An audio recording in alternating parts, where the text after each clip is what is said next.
No. All right, let's roll. I'd like to welcome you to the Snoqualmie Valley School District Board of Directors meeting for Thursday, April 2024. Would you please join me in the Pledge of Allegiance? I pledge allegiance to the flag of the United States of America and to the republic for which it stands, one nation, under God, indivisible, with liberty and justice for all. Thank you. And we have all directors here present tonight, as well as our student representatives. First item is approval of the agenda. Do we have a motion to approve the agenda? So moved. Second? Motion to amend. Yes. Okay. Could we strike item 4.02 Key Club presentation from the agenda, and we look forward to hearing them at the next possible opportunity. Okay. Very good. So motion to approve the amended agenda. Is there a Right? second? There is second? He's doing it in a whole new motion. Okay, sorry, not motion. Got to but vote yes. on the amendment and then the Yep. amended. Just more. Do we have a second on the amendment? Second. There you go. Any discussion on the amendment? All those in favor of the amended agenda? Aye. Aye. Aye. Right, it's unanimous. All right, next item is 1.03, approval of the minutes of the April 10th, 2025 regular board meeting. Do we have a motion to approve? So moved. Second. Any discussion? All in favor? Aye. Any opposed? Right, passes unanimously. Next is item 1.04, communications and recognition. Thank you. We'll start by reading our vision statement for the Snoqualmie Valley School District to cultivate confident, creative, and compassionate students who are fully equipped with necessary skills, knowledge, and resilience to thrive in a global society. And our mission of together, we will educate every student in a challenging, innovative, and inclusive environment, empowering them to reach their full potential. So as we do our work this afternoon, this evening, we always keep those in front of our decision making. I'd also like to say that April 21st through 25th is Public School Volunteer Week. And so very much appreciate our volunteers throughout the Valley and everything they do to help our students succeed. April 22nd is School Bus Drivers Appreciation Day, and as well as we appreciate our bus drivers just like we appreciate our volunteers. They make sure our kids get to school and we can actually have school on a daily basis. And lastly, April 21st through 25th is Administrative Professionals Week. And I would like to acknowledge Christy Wright, the board's assistant and my assistant. And this is actually going to be Christy's last Administrative Professionals Week. So Christy, that is from the board and I, and we're very thankful for your work and what you have done for the school district. Thank you.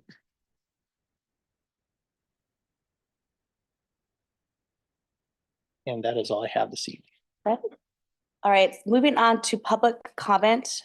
We do not have anybody signed up to speak in person.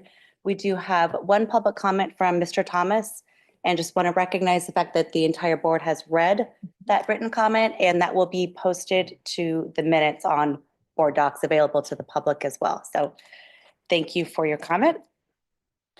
Next is approval of the consent agenda. And as is our practice, I'd like to recognize the gifts to the district. We have two tonight.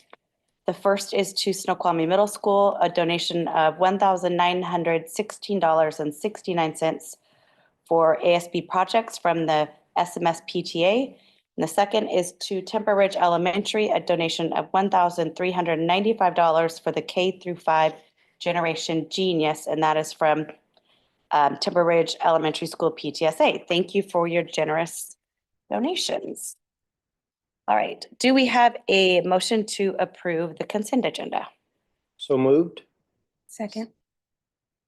Any discussion? Yes, I'd just like to highlight, I think it's item 3.04, the Early Learning Center flooring proposal. In that proposal, we use the King County cooperative, and I didn't know too much about them until we went to a conference. And so it's nice to see that we're utilizing that service. and it's something that's available, but it was started back in 1939 by school board members in King County. So anyway, nice that we can find some benefit in that. Very Save us cool. some money. Very cool. Motion second, right? Okay. All those in favor? I, Any opposed? All right. Consent agenda passes unanimously. Next is information and report items. I believe we'll invite Mr. Dockery up. Is that The accurate? Wildcat The Wildcat Production Club report? And thank you for being here this evening. do we need to slate the production club in? I know, right? You do. Hello, my name is Jay Choi. I am the president of Wildcat Production Club, and here's a bit about what we've been doing in the past year. So, Have it turned on. it's on. It is on. on. In-house audience having. Okay, great. It's going into the live stream. Okay, excellent. Okay, so a bit about Wildcat Production Club. We are a club that meets every other Monday from 2:30 to roughly 4 in Mr. Dockery's room, and we currently have about 120 Schoology members. Okay, so for those who are a bit unfamiliar of what Wildcat Production Club is, here are some quotes directly from our students. So Diego says that Production Club is a place where everyone from all walks are united by a passion for creating.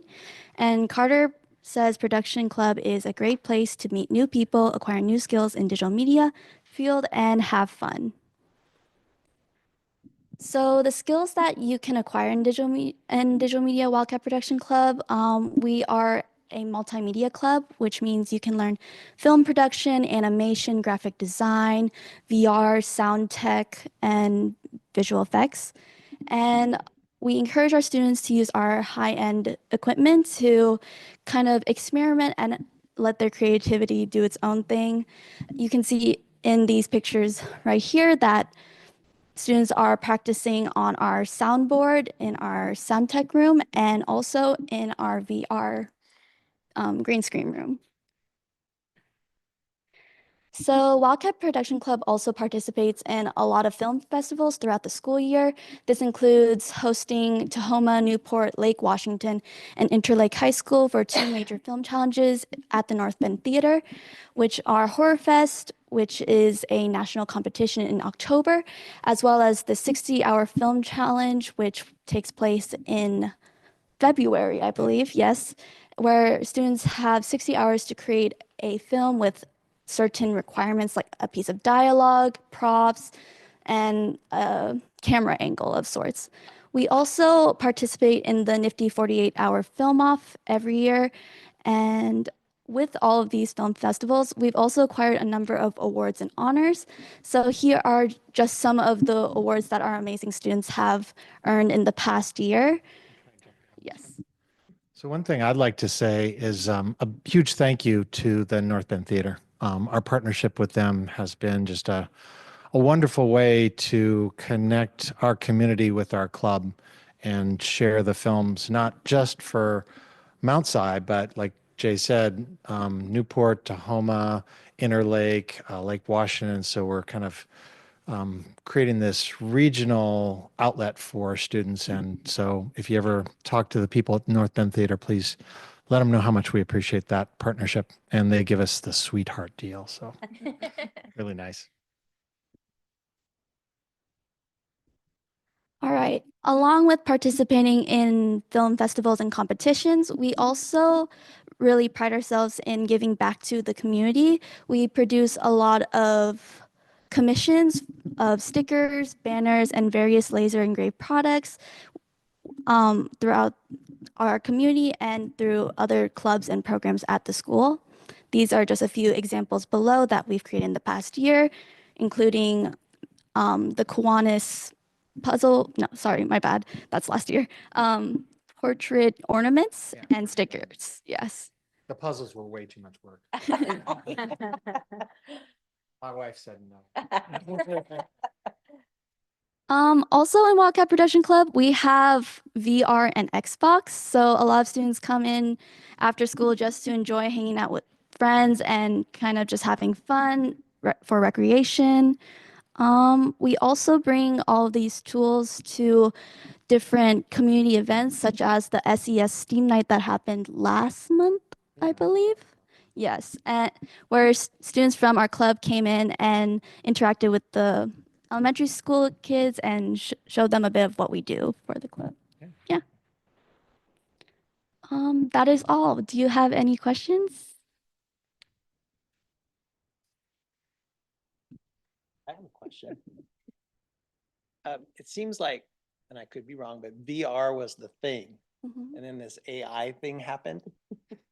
And then it kind of took a back seat a little bit. Are students seeing any educational value besides the fun, which I have one at home too, so I understand that. But are we seeing any educational value or potential that we should be exploring there? Well, it's kind of fun to be able to build something in a three-dimensional program and then interact with it in the VR. So that's cool.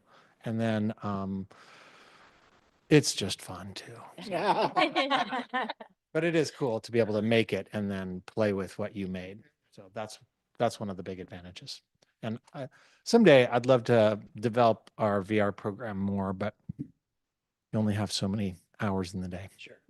Quick, Thank you. yeah, quick question. I mean, the VR is a very exciting experience that anybody can design. Like for example, it could be a what do you call a walk through the high school kind of thing, right? Those type of tours that you can build online. But how is AI being used in your club? Are you? Yeah, that's a great question. VR is built into actually most of the applications that we use every day. So let's just take Photoshop or Premiere or After Effects, any of those things. They're every month they come out with a new new version of their application, and we're learning as fast as we can and keeping up. One great example, we run Wildcat TV as well. The club doesn't, but through the class we run Wildcat TV, and we're now using text-based editing. So we'll do an interview, transcribe that interview, and then be able to just edit like a Word document, and it just makes your video just like that. So that's a game changer. It's one of the probably the most impactful AI tools that we're using right now. Are there any tools that you don't currently have, software or, whatever that the club or your classes would like? We are pretty set up. Can you think of anything? Okay, that's good to hear. We're so fortunate. So thank you to our community and to you for all the support. I mean, we just got we go to other schools, and I get to travel around the country. Actually, our school is the best. So yeah, thank you very much for all your support. Speaking of our school, and I know the partnership with North Bend Theater goes way further than the PAC can, but are you able to get time in the PAC if you want to use the PAC? Or is that something that would be a good alternative, or do you need the screen and the? It's the popcorn. I'm not kidding. It really is. It's not, that smell and the community. Feels I like mean, yeah, it feels like it's a just, theater. it's a real theater. My film Yep. is in a real theater versus Yep. and we can't do the popcorn at the PAC. So I'm not kidding. And then a it's really question, serious. mainly this is personally, but are you guys going to do the Wildcat Christmas ornaments ever again? Which ones? Just a Wildcat Christmas ornament. Oh yeah. This year we did a big fundraiser with ornaments. They were portraits. So you'd send us your portrait.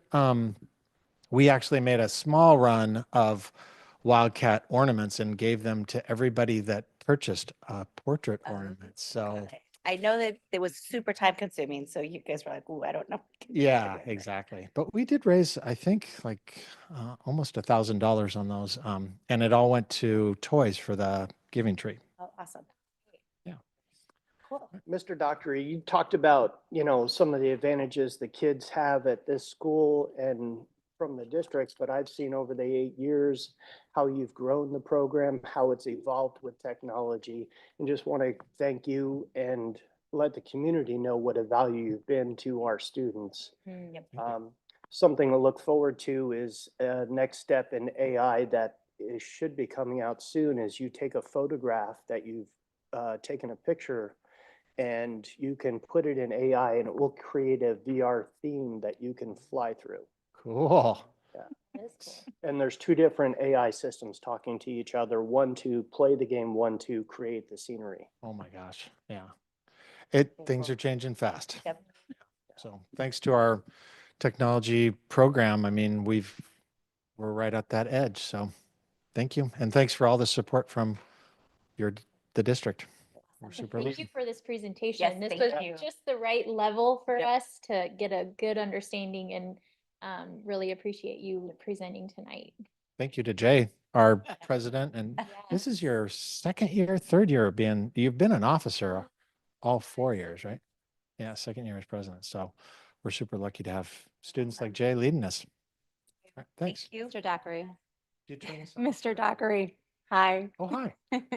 I am just wanting to tell you, every person that I talk to that mentions your name and the work that you do in our school has nothing but raves for their kids' experience. See, she's nodding. Nothing but raves. And I remember when we first toured this school and I saw that we had a filming room and all of that equipment, I was so excited and also wondering how that would evolve over time. And I also just want to thank you for being so on top of making sure that it really is a high quality experience for our students. I am curious, since we are at the kind of front edge and we don't have lots of requests for toys right now, I am wondering, not toys, learning opportunities. Yes. I am wondering, how do you stay on the front of that curve? Question. I mean, I'd say that we're very fortunate to have a strong business advisory. So our CTE business advisory is really strong. And so we have people coming in. A lot of those are former students coming back and, helping to build the program and continuing to move it forward. We've got a great CTE program. I think, the teachers and the staff and the administration in our CTE program have been super supportive and always helping to keep us on that cutting edge. And, our technology department keeps my computers running and, if I need ink, they've got ink and they've got all those things. So I guess we're just super fortunate. We do make some money though. Like we work hard to sell stickers and ornaments and help keep the club going. So, yeah. Thank you. Awesome. Thank you. Thank Great you. presentation. Thank you. you. All right, so we'll just set this here. Yep.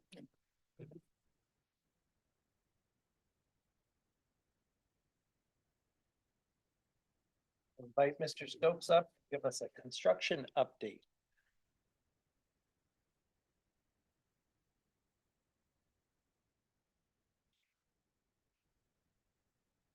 Pull it up.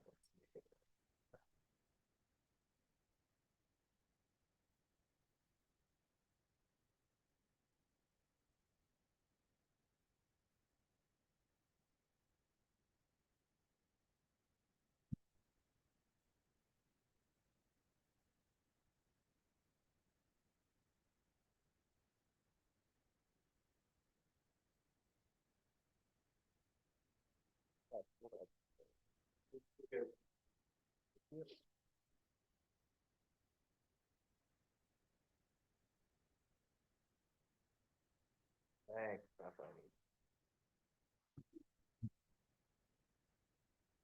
Hi, everybody. Wanted to give you an update on the Early Learning Center.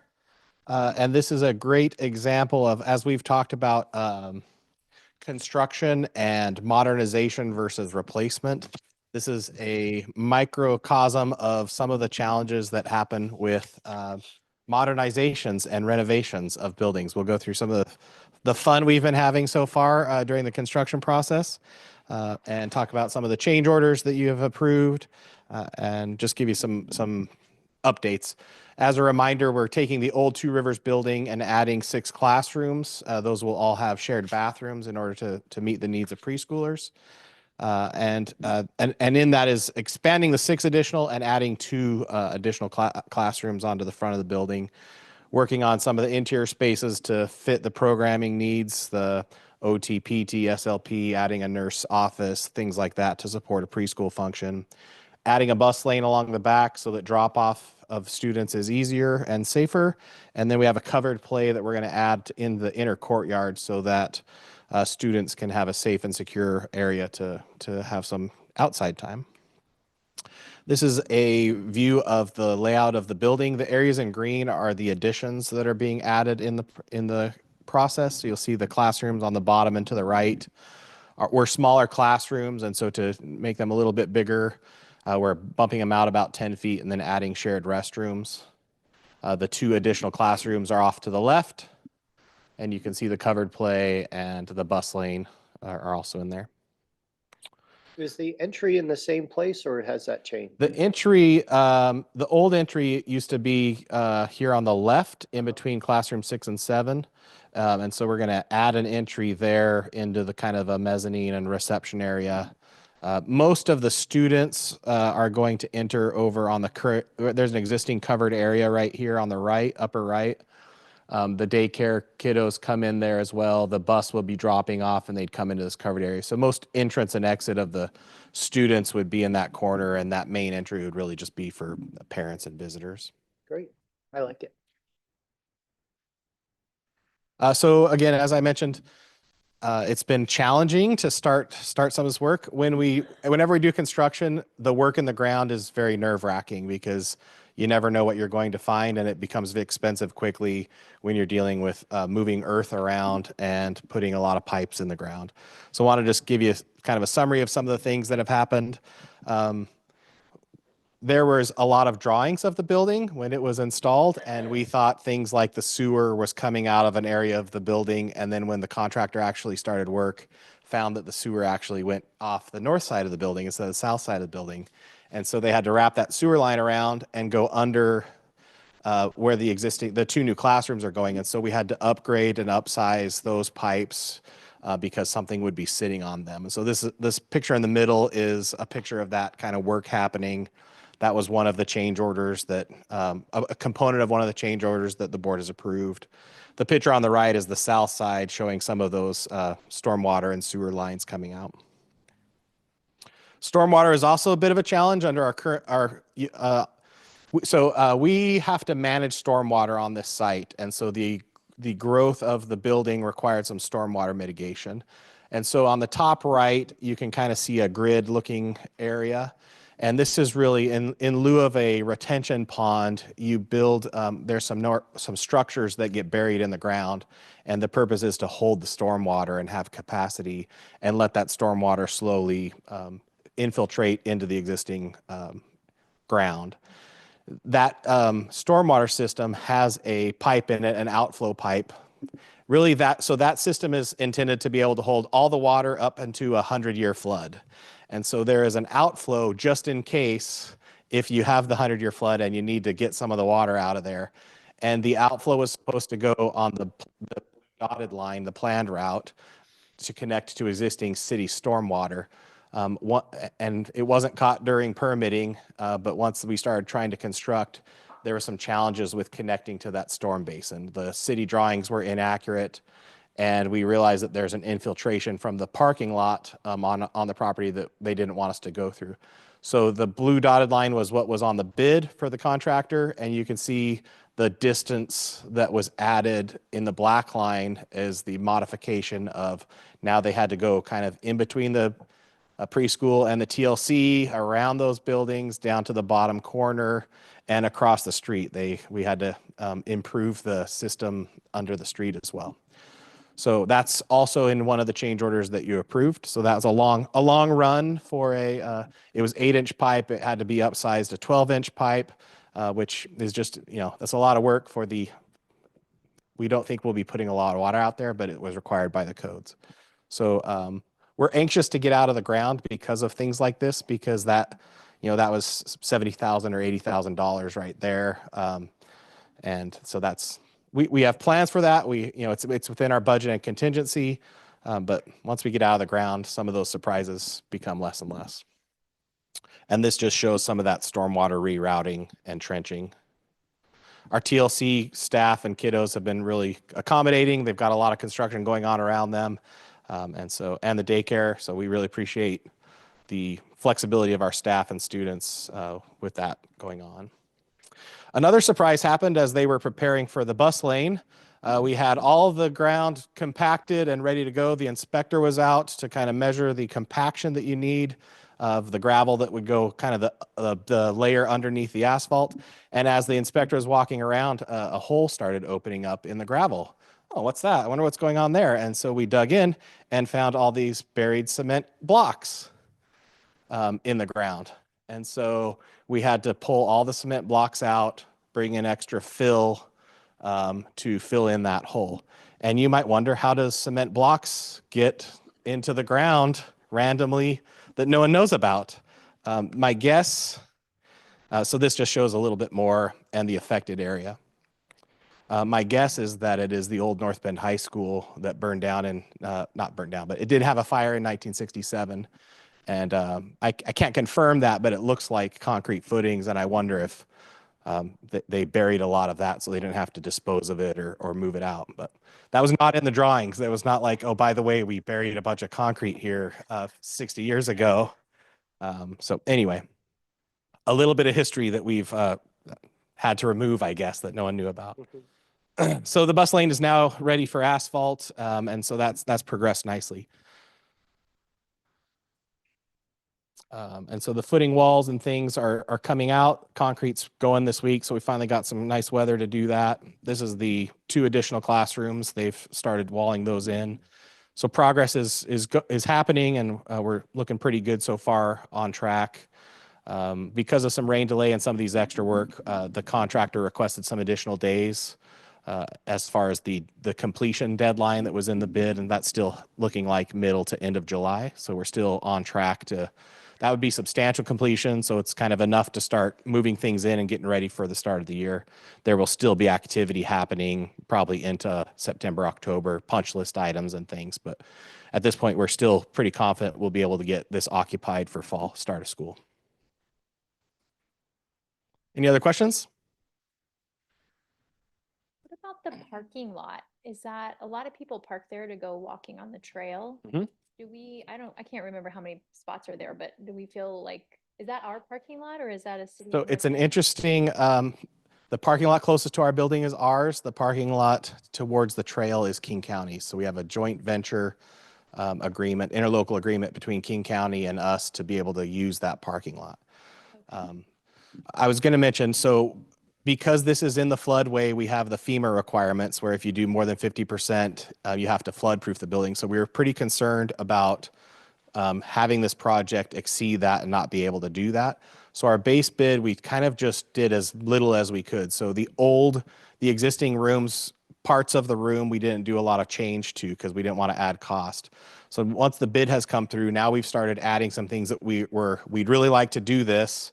And so you saw that in change order too. Like we were just going to leave all the wall finishes of the existing classroom, and then you'd have 10 feet of new wall finishes. So one of the change order items was, we've now got budget capacity. Let's have them remove all the old wall finishes that look like they're from the 60s and 70s and have an actual classroom look completed.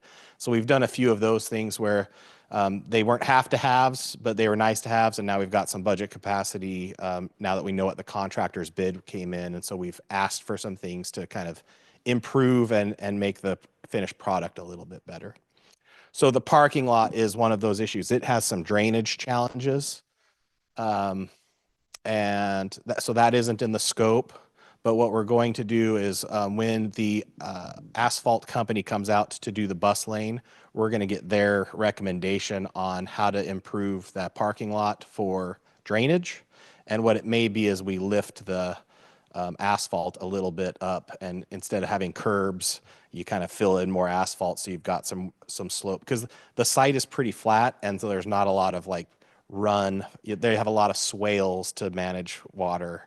And so that's another thing that we would probably address from a maintenance perspective, because that's really not the expansion of the building, but more of like, the parking lot has never drained very well. So we're looking at maybe having that be one of our summer maintenance projects, but waiting to see what the design is.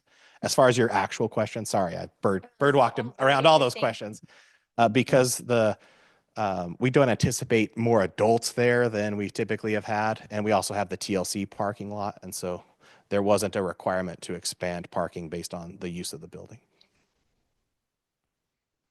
There's also street parking along 4th that folks could use as well. Any other questions? Well, it's just great to see moving along since we talked about it a few years ago. So Yeah. The other update I'll give you is the Opstead site. We have submitted the bid, published the bid for contractors to give us a bid. We're still working with the city through some permitting things. There were some additional costs we had to incur. They required us to do a spotted owl study to make sure there wasn't spotted owl habitat on that 1 acre of land. And so we had to have a biologist come out and survey the land and give a report. So that's passed, and we're working through some permitting questions and comments from the city in tandem with the contract being out for bid. So we're anticipating opening the contractor's bid early middle of May, I believe. And so then we'll know kind of what the costs for that are, and hopefully be able to start work on that as soon as school's out, or maybe have them do some demo depending on the timing of the permits right in that time. So that's also in process. great. Thanks for the update. Thank you. What do you see about the tariffs? How is that going to impact our construction costs? Who knows?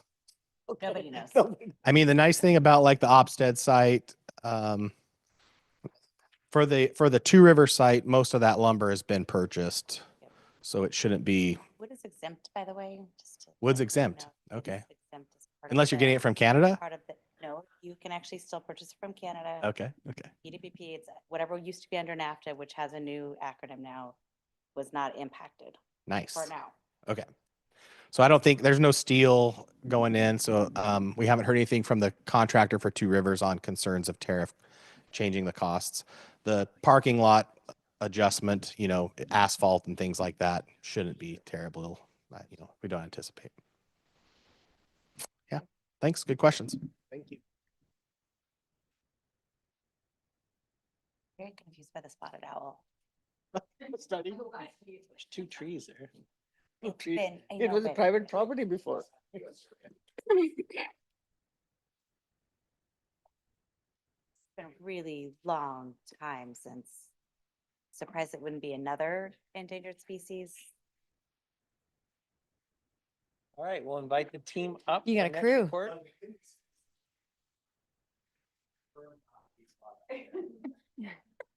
Because that little patch of trees would have. Attracted this. 4.04 strategic plan, future ready and preschool. Okay. 4.04. Yeah. Hello. We're excited to be here again. This is the last of the different components of your strategic plan. So last presentation, we saved the best for last, and the future ready, which is, as we know, what we're growing from the start. There's 6 components of this. So we have quite the crew with us that will pass the mic along to share their expertise and knowledge in each component. But just a reminder, we have our kindergarten ready, early literacy and language development, then algebra ready, comprehensive post-secondary planning, pathways to excellence, integration of emerging technology. So all 6 of those components are what go into this one, helping build those foundational skills to make sure that our kids have what they need in that individualized instruction for post-secondary success.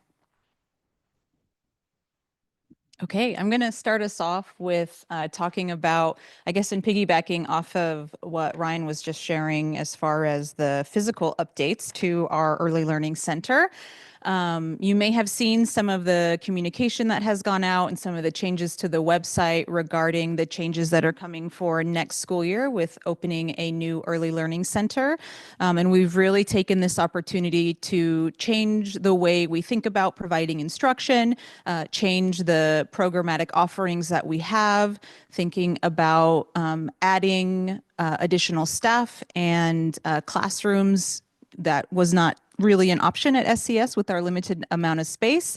And we kind of were planning to start out a little bit slow, but the superintendent pushed us and pushed us and pushed us and pushed us, which is actually fantastic because I have some really great updates about actual enrollment for next year, which was a little bit, we kind of went into it a little bit nervous of how is the community going to respond? Are we going to be able to, are there going to be enough kids for us to teach? And the good news is that there is, and I have that data for you and to show you in just a moment. So some of the overarching, the highlights of the changes that are coming for next year, and probably the most exciting, in my opinion, is that we are for the first time going to be able to offer a full day program.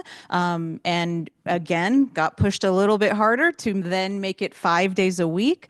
So all of our 4-year-olds who are rising to kindergarten in the 26-27 school year will be participating in a full day, 5-day-a-week schedule at the Early Learning Center. And that's a big change. Historically, we have been half day, and it's about 2.5 hours. So half day is even a little bit more generous than what we've been able to do. And that's been for all of our age groups and only Monday through Thursday. So we're really excited to see that full-time 5-day-a-week experience. And we really think that that is, of course, going to be closer to what our students will experience in kindergarten. And that is including our students with disabilities who have an IEP, and also our peers have that option as well. So we will have 5 full-day, 5-day-a-week classrooms, and then we will have 4 sessions. It's technically only 2 classrooms because 2 in the morning, 2 in the afternoon, but we will have 4 sessions of Monday through Thursday, half day, still the 2.5 hours. And that will be for all of our 3-year-olds and our young 4-year-olds who will not be ready for kindergarten in the following school year. But as a general practice, all 4-year-olds who are rising will be recommended for the full day experience and preparation for kindergarten.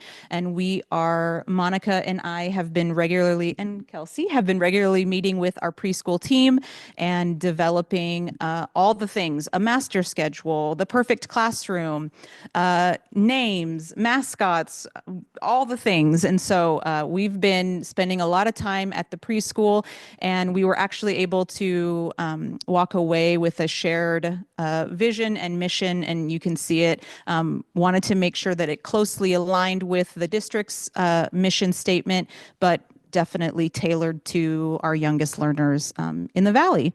So now for the good stuff, we're going to share. Oh, I'm sorry. Also, we are now able to offer extended care options for our full day 4-year-olds. And so we will have availability from 7 to 9:30 in the morning, before the preschool class starts, and then 3:30 to 5 in the afternoon after the preschool class is done. So that's very exciting. And we are slowly but surely also working towards reversing our ratios. So right now we have more students with IEPs than typically developing peers in our preschool classrooms. And it's a small start. We are about 10 to 5 students with IEPs to typically developing peers. And next year in our full day classrooms, we're aiming for 9 to 6. So it's a little step, but it's the first step of many in ultimately getting to a place where we are at least 8-7. So 8 typically developing peers with 7 students with disabilities. But the lower that we can get that, the better. So those are our really big changes for next year. And then this is updated as of today. So I have a super these, quick question. oh, sure. Yes, I'm sorry. For the extended care, the prices are so much less than what I paid is what I'm like, it's like, whoa. Yes. Um, so is that for the extended care both in the AM and the PM, or is that for just one extended care? So that is for both AM and PM. Okay. Sweet deal, right? Yes. Yes. What's that? Which, yes, so the half-day program, are you looking at the 385? No, I was looking at 1525. Yes, that is if we have a peer who is here, basically has the opportunity to be here to 7 to 5, that is the like all-inclusive price. Full Preschools, daycares. Yes, yes. And we did pull comps from all of our local, and we did want to be competitive. And so I think it's still a great price. Yeah. Sorry, any other questions before we review enrollment? Does Friday go to 5 as well with extended care? It will, yes. Yep. Okay, so like I said, this is up to date as of today. I think that the fall and current obviously could still change throughout the rest of the year. So we'll just kind of review them. Right now we have 5 classrooms, and I am including transition to kindergarten in that number. So we have 4 special education or developmental preschool classrooms, 1 T2K classroom, and we have 1 itinerant teacher. And that has stayed consistent all year. Next year we will have 7 classrooms, which will include T2K or whatever we replace T2K with, plus the itinerant teacher. At the beginning of this year, we had 50 students in our developmental preschool. That means students with IEPs that carried over from the previous year. Right now, we have 73. And we are scheduled to start with 42 as of right now. However, we still have 20 evaluations that are taking place before this year ends, probably closer to 30. We still have a child find event in May, and we'll have another one in August before school starts. So I think that we will more likely be starting closer to 60 students at the beginning of the year, and then we'll see growth throughout the year in 25-26. Itinerant students are sort of appointment type of special education services. So these students only need speech or occupational therapy or physical therapy, but they don't necessarily need that immersive experience in the developmental preschool classroom. And so those students will come in far less frequently than day to day. Typically once or twice a week, and the parents kind of drop in with the students, wait for their kiddo, and then they'll leave and come back and do it again the next week. So we started the year with 17 itinerant students. We currently serve 32, scheduled to start with 22 in the fall. However, some of those pending evals, those 20 pending evals, some of those students will end up being itinerant. So we'll see that 20 kind of split between needing the developmental preschool classroom and needing the itinerant services. So I am anticipating both of those numbers to actually be higher in the fall. Peers, so these are our paid peers. It's an application process, and I'm not 100% if we actually started with 34. I'm going to say that that was an assumption. We have 34 right now, but I feel like we've been fairly consistent all year. So I would say in the 30 range is probably pretty close to where we started in the fall. And right now we have 49 peers scheduled to begin, which is literally every single slot. And we have 5 scholarship spots that are waiting for members of our community. They just haven't been filled yet. We are waiting until we're closer to the beginning of the year, but we have filled all of our peer opportunities, and we have 15 students on the wait list. So very exciting. I was a little bit nervous about how the community would respond, but they came out, and unfortunately we had to turn some people away. So T2K, we have had 14 students this year. As you may or may not know, T2K funding is up in the air right now. So we might not have a formal transition to kindergarten program next year, but we will still have a plan to make sure we scoop in as many of those kids as possible. So that's TBD right now. We have 6 teachers currently, inclusive of T2K. Started that way. We're going to end the year that way. We are hiring 2 additional teachers for next year. And then for paraeducators, we have 12 paraeducators. We added a 13th mid-year, and we are going to be starting next year with 16. So pretty big expansion of the Early Learning Center, and we're really excited. Are you going for a certain teacher-student ratio? Because you talked about having more blended versus IEP classes. Yes. So right now, the classroom maximum is 15, and we are aiming for 9 to 6, and we will slowly each year as we are able to expand, and as we get more community interest, we will hopefully drive that down even further. But 15 will be the classroom maximum, and we hope to flip the ratio in the coming years. Is that with the teacher? That 15 will be served by? Yes, so it's 15 students, one special education or general education teacher, just depending on the classroom makeup, and 2 paraeducators. And then, of course, we will have all of our ESA, our service providers as well. So scheduled for 3-ish SLPs, which I know sounds strange, but 3-ish, 1.5 school psychs. So a school psych that spends all of their time there, and then another school psych that spends some of their time there.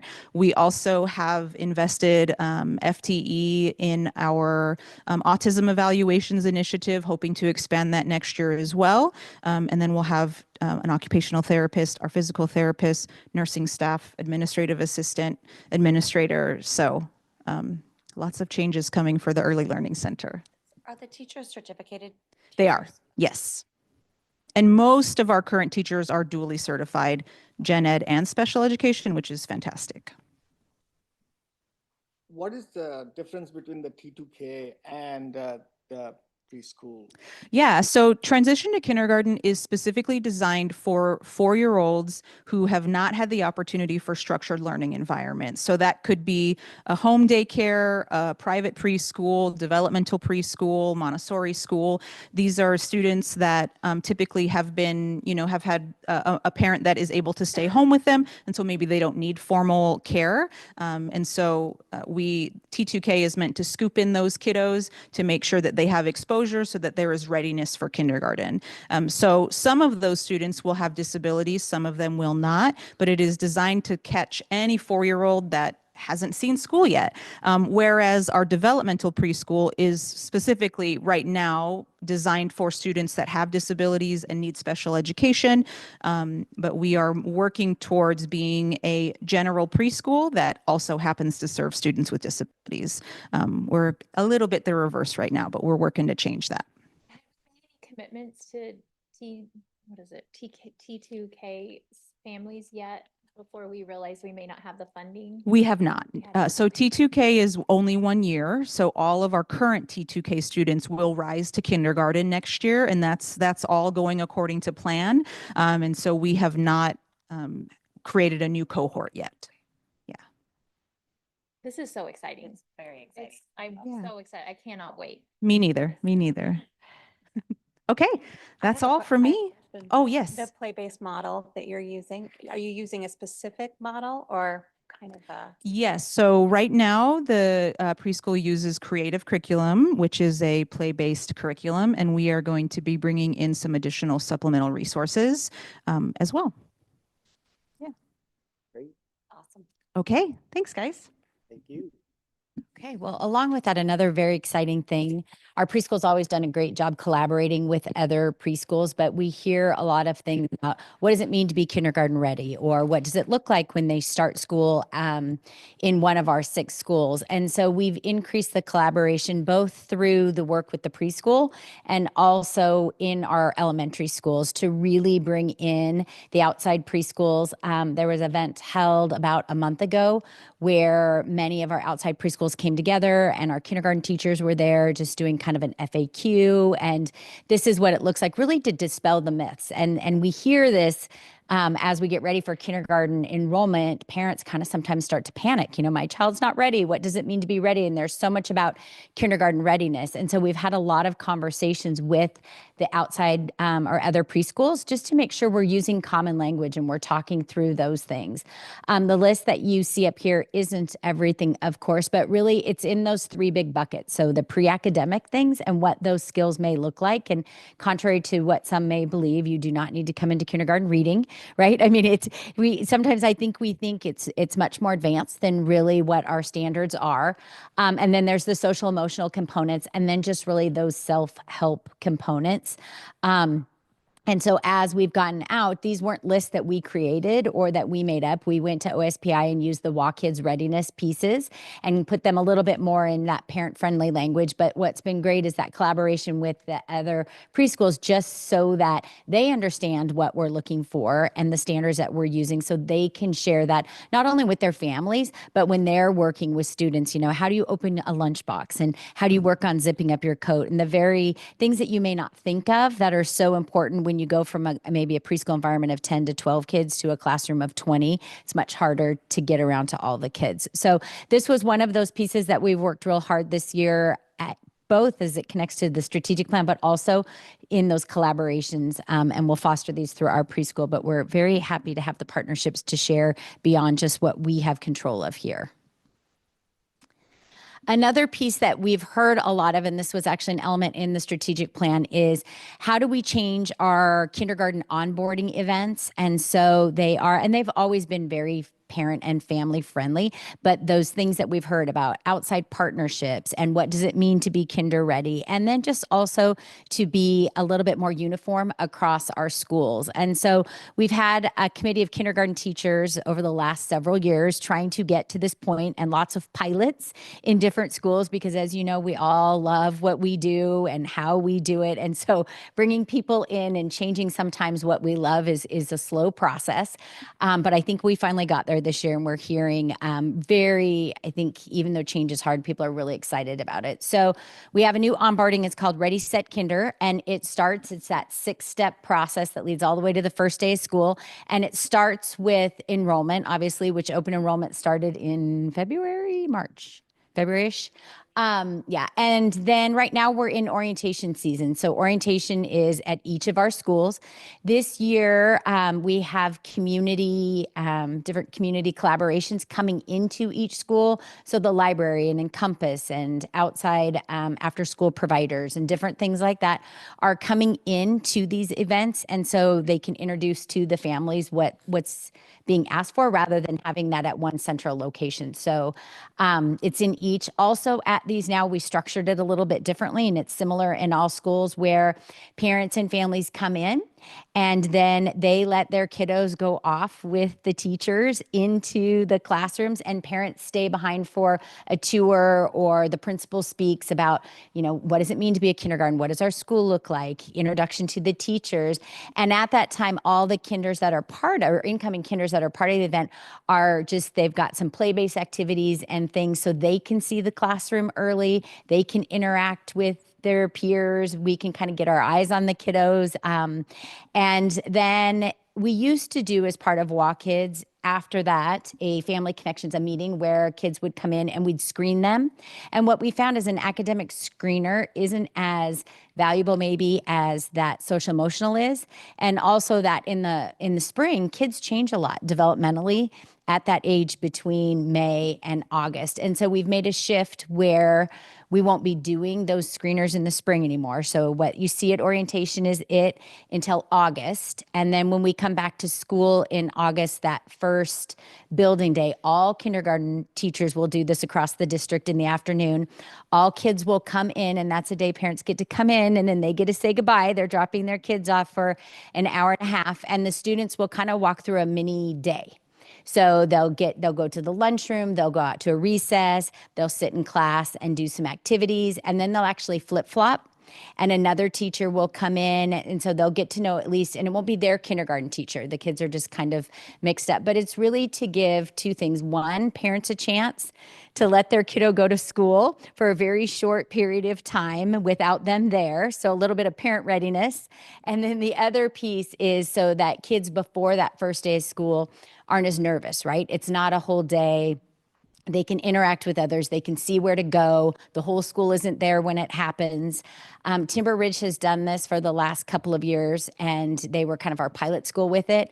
And what we found is the transition on the actual first day of school was so much smoother between parents and students, and a lot more successful. And not only that, we'd had some time to interact with the kids, so we could see maybe kids that might not work well together, or kids that are going to need some extra support, and make some changes before that first day of school. And so we're excited to see that now in all 6 of our elementaries, because we just think it will help ease that transition for everyone.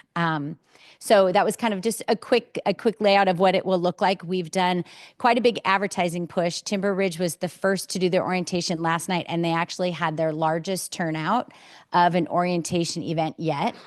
And then 4 other schools are tonight, and 1 is next week. So it'll be interesting to see if just that common messaging that's going out, and just really the increased communication and the simplicity of, you only bring your kids 1 time in the spring, 1 time in August. I think parents, that's helpful to them too. Monica, this is genius. You took me back, 12 and 14 years ago to dropping my kids off for their first day of kindergarten. So Yeah. I really like it. Yeah. I don't know if you created it or piloted it or whatever, but it's a great idea. Yeah, we can thank our teachers for this, that were really, they listened to the parents and what parents needed and what they saw from students, and they just were willing to try something new, and give up that August time to do that. And then I forgot to mention, we still do the parent connection meetings that first week of school. So that's why kindergartners don't start with all the rest of the students. Like, that's still intact, because that's very valuable to build that parent-teacher relation. That's still occurring. But no, it was our teachers. And I think what we'll see in the other schools who haven't done this yet, Cascade View did it last year as well, as the kind of pilot year too, is I think everyone will find that same thing, like, oh, it's so much better for everybody. All right. And I had the opportunity to be at Timber Ridge for their first day of school, and there was only 1 crier, and it was a parent. So that goes to show you that it was successful and things are working, and it was a beautiful system. And it was just really cool to be a part of, and to see how prepared everybody felt for that. And I think that as we think about how we transition our kids into our school system, one thing that we really pay attention to, as we know, is early literacy and language. Early literacy and language is important, and we pay attention to it right out of the gate, because, as you've all heard me, I think a few times, and many in this room, if a kiddo is not reading by the time they enter 3rd grade, research will tell us, and this is economic impact, social emotional impact. There just is a whole lot of data out there to show why it's so important. So I'm so thankful to work in a district where this is a part of a strategic plan, and to have a board where this is an important part of our plan and our vision for this district. And because of that, we invest a lot of time in K2 here. And so I'm excited to kind of share some updates with you about where we're at. And this is some work that there's some leaders in this room that started back with me way back in 2021, 2022, and they said, this isn't good enough for our kids. And we kind of went to the drawing board and said, what do we need to do differently? And I'm really grateful for that. And my partner, Selena Fassler, and I at the time, and lots of other wonderful people that we worked with, kind of brought in some of these things like letters in 95. And so we've continued to grow that ecosystem. And currently, as it sits, to kind of explain the graph there on the screen, if you look at, it says 2021 to 2022 MOI. So that compares data, if you want to look at the left side to the right side. So we've gone from 66% when we started this initiative in kindergarten, meeting grade level standards, to now 74.9. So basically 75% of our kids now meeting standards. First grade 67 to nearly 80%, second grade 75 to 80 or 81%, rounding up if you wanted to, like I do, to 82. And we've never seen our second graders above 80. That is a huge milestone. And as I think about proficiency and moving kids towards that 3rd grade benchmark, I get chills and goosebumps thinking about how exciting that is.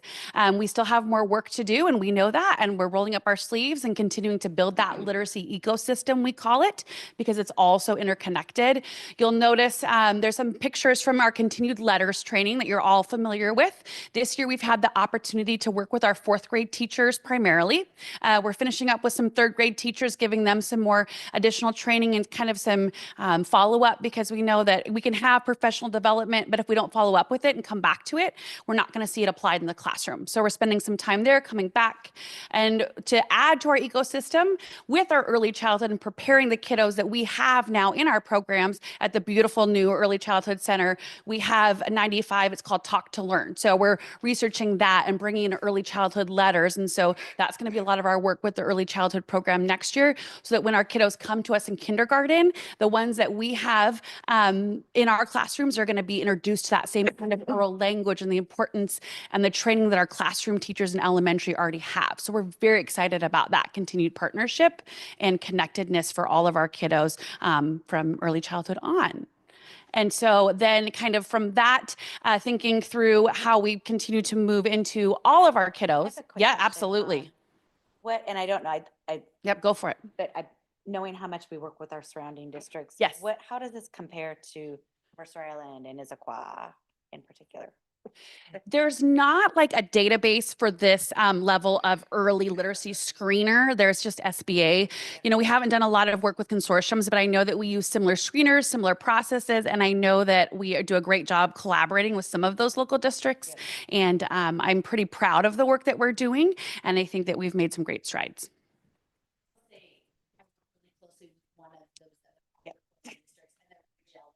Okay. Of our data and very jealous of the programming and what we brought in, and have said if they were to do it over again, that they would go this route with this resource. Okay, that's what I thought I had heard in the Yeah. past through Yeah. another source, so I Yeah, wanted. it's exciting. Yep, okay, cool. That actually helped remind me. And when we think about moving our kiddos into all of our kiddos, we're looking at about 20% of our WIN reading population has exited intervention services this year. So we're continuing to see that impact in literacy and language of all of our students. And about 75% of our WIN reading population is K3. So most of the students that we serve are those early learning students that we're seeking to target. So we know that our program is working for those students that we're looking to target the most. So we're really proud of that. When we think about moving it into, I wish I had updated WIDA specific data for you targeted to this. That comes out May 19th. Yes, I've set an alarm on my phone so that I can look at it. You know I will be. But we also can see results for our multilingual learners specifically in all the work that we're doing in Tier 1. We don't need to wait just for WIDA data to see the impact that we're having on not only language growth in our identified multilingual students, but really in all of our students. We're all language learners, right? All of us. And so you can see some examples. We just wanted to highlight the incredible work that our teachers are doing in our youngest classrooms to make learning accessible for all students. So a student may need language supports if they have something called developmental language disorder, if they are multilingual, if they just didn't get a good night's sleep the night before. All of these strategies are going to help all of our students.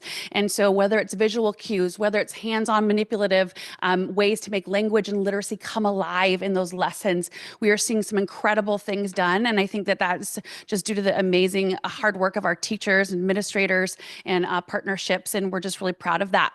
You can see we have some work to do when you think about multilingual students in particular with that kindergarten number there. Our kindergarten clientele is coming in a little differently than they have in the past. This is one of the lowest we've had them come into us at the beginning of the year. But as you'll notice, we've made significant strides on the previous slides. I think they came in like 15% lower than they have in the past to us. And so we're working on that. And what we've done is we've been able to take with all of the amazing growth in WIN reading in other grade levels and shift those resources to kindergarten and really support and boost those grade levels and those teachers. And I'm really confident that we're going to continue to see those numbers go up. And in June, we're going to send a lot of future first graders ready with those pre-literacy skills that they need. And we're really confident about that. So that's another wonderful way, is that as you continue to see growth in other grade levels, you can focus resources where you need them the most. So Just to yeah. clarify on the WIN. Yep. Do we offer WIN to 4th and 5th graders? Yes. It's just that we haven't had as much. We don't need it as much. Okay. So Great it's a news. wonderful problem to have. There was one school that didn't have any 4th graders. Wow. So yeah, it's That pretty gives me great. Chills. That's amazing. Really great. I just want to say, a few of us got to see your letters presentation at the Schools Foundation. Yeah. Just your kind of demeanor and your enthusiasm for reading is quite infectious. So you must be quite the motivator for others. Oh, thank you. I really appreciate that. I do believe it's a civil right for all. It's kind of a passion of mine for sure. Awesome. Well, thank you. Yeah. Any other questions I can answer? We're going to transition it on to secondary, I believe. I I think we're going to skip ahead just past algebra to go.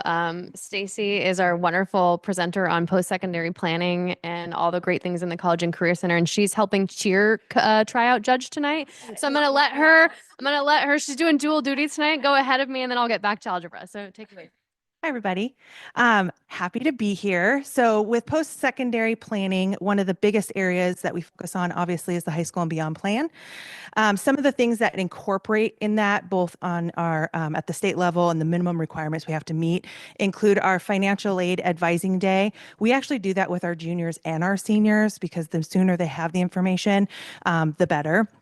And then they need to do some interest assessments, career research, identify some educational goals, complete a resume, and then their 4-year plan. And the 4-year plan actually starts in 8th grade and goes all the way through. We have currently been using Voice or the SIS 360 tool to navigate a lot of our interest inventories and some of this research. That will be concluding at the end of this year as we move on to the new state tool with School Links. So more on that in a moment. This year specifically, we grew and did lessons with our 7th graders. So that is a new requirement in the law. And those 7th graders were able to do interest surveys as well as work rewards activities that were led by at each middle school, either by the teachers and or the counselors. But they got the exact same lesson. So I created the one lesson so that everyone was getting the same materials. The 8th graders did their career cluster survey and a career research. And then they also started that 4-year plan with the counselors as we did our registration to come up to the high school. In 9th grade, we ended up putting on hold because it was supposed to happen when all the snow happened. At the same time, we found out we're going to a new tool, and it just didn't make sense to have them do something in a tool and then do it again in a new tool. So they still did their 4-year plan, and they've gotten some stuff in 8th grade last year, and then we'll pick them back up and get them all caught up as we go into the new tool in the fall. Our 10th graders did a work importance survey, employability skills, and more career research. Our 11th graders, the occupational sort survey, program of study, which is really thinking about your major and what you might want to study in your post-high school plan, looking at schools, colleges, and that includes trade opportunities and different obstacles or opportunities, even if 4-year university is not your focus. And then we also did that financial aid advising. For 12th grade, financial aid advising, resumes, and they do this activity. It's a reality check in our SIS 360 where it makes them decide what kind of life I want to have. Do you want to have a house? How many kids? What kind of car do you want to have? So they can start thinking about what their budget might want to be and if their post-high school plan actually aligns with it, which has been kind of fun to talk to kids with. And then again, that 4-year plan that happens every time we do registration. One of the biggest changes we were able to do this year, which was actually really fun and it got us a little bit more bang for our buck because as you can imagine, the last few years I've been doing these lessons in the PAC. It's a great conversation for kiddos who want to go to big colleges of like, are you prepared to be in a room of 500 students and learn about English?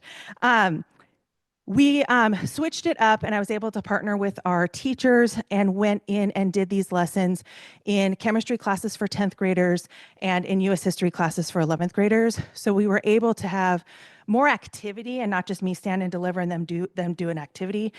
We did some Kahoot, we did some Jeopardy games, and then they got time to just dig in and do some of the activities.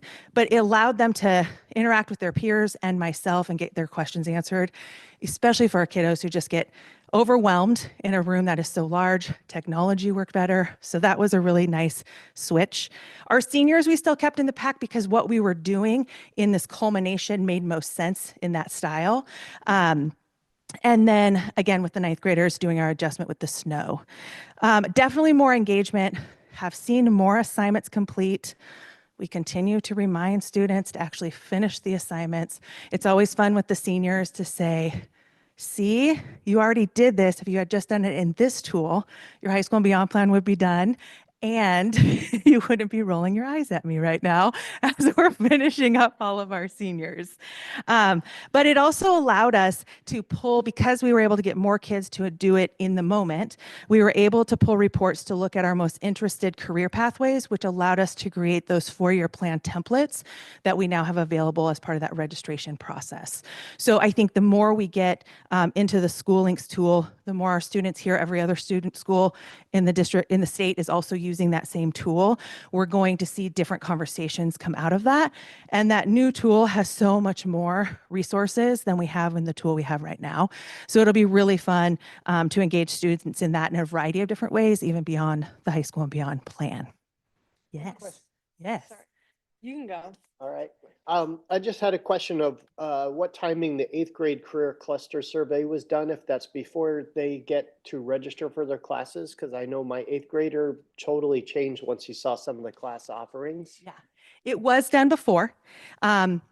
Each school, I think, had different interaction with students on how much they dug in. The reality is kids don't always see the benefit, no matter how we show them or tell them, in the coursework, because in SIS 360, once you do your career cluster and you find a career you're interested in, it actually it lifts different courses you could take at high school.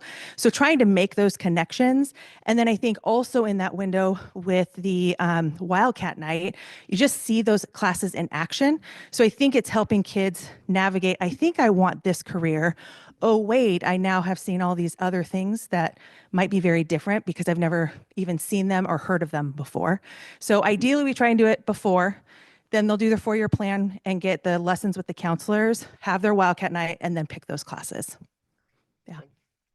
My question is like, what's like the big difference between like CIS and this new like schooling thing? Yeah, it is much more extensive. So CIS it meets the requirement. It has like, once I have you do an inter-survey, if I want you to do another one, you're doing the exact same survey. So they have more surveys and different types of surveys. The state law has also changed on requirements for the high school and beyond plan. So School Links had to even change their platform to meet those state requirements, to build on really getting a better understanding of who you are and what you're looking for. It has more information, including videos when you're looking at different schools and programming. So it's just more robust. And then we're able to also pull reports and do, as it rolls out, some stuff with college applications through the same tool, able to upload different portfolios. And then students, because it is a state-funded tool, will continue to have access to it post-graduation. So anything you've done in it and you need for a job after you've graduated, or you're like, wait, I remember doing something about this and I want to take this class in college, you would have access to be able to go back and do more of that within the tool. Oh, thank you. Yeah. So I have 2 questions. Yeah. And I have questions for you. So for the 11th graders, the juniors, they've already done an occupational cert. They did all this? This is what they did this year. So they then did the work importance in 10th grade and all of that, but this is what they did this year. Yeah. So how long has this been happening though? Like the 7th through? Because this Seven- is far more robust than we've had in years past. Yes. So this is year 3 for me. Okay, So 8th grade on, we did my first year. okay. And that's when we also brought on SIS 360, because what was happening right before and around COVID, they were using online free tools and you could never go back to those resources. Where this, you have a login. That is another bonus of the state tools. It's connected to Skyward. So you won't have to remember another login. And so I've been utilizing that tool as much as possible, probably doing a little bit more than the minimum requirement needed, because really they want you to do the career cluster. But the more you can think about all of these other pieces and put those together, I tell students all the time, if you take an interest inventory and a career cluster inventory and see what careers overlap, that's going to be even more ideal than something over here. And all of these tools also allow, because we know that interest surveys are only as good as the student in the moment when they take it, allows you to search for any of those careers or any of those schools separate from your results, and save them and follow up with them. So yes, it is much more robust, utilizing the tool that we have, utilizing the ability to go back and look at that tool, and then making sure we're meeting a variety of needs besides just one career cluster And I inventory. have to imagine that going to the classrooms are better, like for you to, how did you envision, how did this happen for you? Do you have like, because I've never seen an occupational cert survey from either of my students. I'm gonna be so honest. I think I like remember going into the pack and like hearing about all of it, and then what ended up happening is I was sitting in my bed, did it all in like one day, and then Okay. but Did you use it though? Did you find it useful? yeah, it was. Okay. I mean, it's super useful being able to Okay. kind of walk through all the different Okay. aspects, and Cool. it actually does a good job of giving you ideas and careers. Awesome. Yeah, I did the same thing as Henry. Like, I think like Probably like in October. I just like we had like a high school and beyond plan lesson, and then I just sat there and realized that like all the surveys were going to take like maybe like an hour to complete, and I just went through and did all of it. For me personally, like I don't really enjoy the surveys because like I really know what I want to do, and it's like telling me like very opposite things, and stuff like that is Dog. like Dog was supposed to be a mortician, so it's. yeah, I've gotten weird stuff like that too, and I'm like, I'm not sure if I think I got like one where I was like, you'd be a good florist or something, and I was like, okay. I was like, I've never really thought about that. So it's just cracks me up. But for me personally, like some of it was kind of tedious because I would do all this stuff and I was like, I know what I want to do. And I would just kind of like click through some stuff and they'd like ask me like what I learned from it. And it's like, well, I know what I want to do. So it's like a state requirement, but I feel like in some ways, like I feel like it would be more helpful to be more in depth Yeah. and do like a lot more things about like just like overall like personality and things like that instead of just like the job search because right now I just feel like it's a lot more tedious and not as fun as it could be to really like explore like things in like surveys that you could take. Yeah, and I think that the one, from me, I would think the one-on-one classroom would help a lot more. Yes. At least for my personal experience with both of mine is the high school and beyond plan is a check the box. 100%. And Yep. I'm just gonna make it happen. Yeah. But it's just, I think that again, I'm not in high school, so I don't know, but I would think that having a smaller classroom would Well, and the possibly benefit of do the it. smaller classroom is I can then, every survey you do, no matter what the site is going to give you similar results because it's all tied back to those 16 national career clusters at the end of the day. And so helping take a moment to be able to teach kids about those 16 career clusters and then also help them understand that it may not be the job itself, but what is it about that job that you really like? So you want to be hands-on, great. Those aren't the ones you want to be hands-on. Let's find you another career that is. And how do you then dig in deeper? We know that it is only going to be as good as a checklist when I am just doing it solo and it's not embedded in other tasks. And that I think is ultimately what OSPI wants with a state tool. Yeah. Students who move out of our school and stay in the district, it will follow them. Students come in. The more we can do a little bit at every level and have everyone kind of supporting, parents are going to be able to have some view access. So when you see in Schoology that assignment is 300 and some days old, and then you ask me to excuse it, I have to say, no, that's actually a requirement. Have your kiddo do it. Yeah. They're going to be able to actually see the results a little bit more. So the tool itself is going to be able to change our conversations. And hopefully I'll be able to run lists. So when we have a particular college coming, I can hone in and say, come to this, which will hopefully then trigger them to do the next assignment and dig in a little bit deeper and things like that. So will the students, like, will the juniors end up taking the school link survey or will they stay? Everyone will be moving over to School Links. Even if they're a senior, that's gonna be. Yes, for next year. What we have to figure out is what show's already done and what do we have them do because of the two different systems. And that's part of the work we're figuring out the next few weeks. Awesome. And it sounds like there's going to be some more transparency to families as Yep. well as to what's coming up. Yeah, So I'm very absolutely. interested now what the occupational sort survey showed up for. I think that they probably gamed the system, but it's. And they probably sat there, like they said. I watch it all the time. As we get closer to graduation, I'm like, you're going to sit here with me and we're going to get this done. Thank you. Absolutely. It's like it's going to be a huge improvement. It's very exciting to see what we've done and be able to get the buy-in with teachers to get into the classroom, to do the smaller groups and continue that growth into next year with a even better tool. Stacy, didn't we offer to go early so that we could start using it? Aren't we kind of on the? Yeah, we're half the state could go this year and half could go the next year. And so we jumped on that opportunity. Yeah. Thank you. Just one quick follow-up question, since the students were talking about like the choices they had, not personality. Are you familiar with Myers-Briggs at all? I am. And I've done that at a company and it was just really helpful, but I don't know if there's a way to attach some tool like that to it that helps.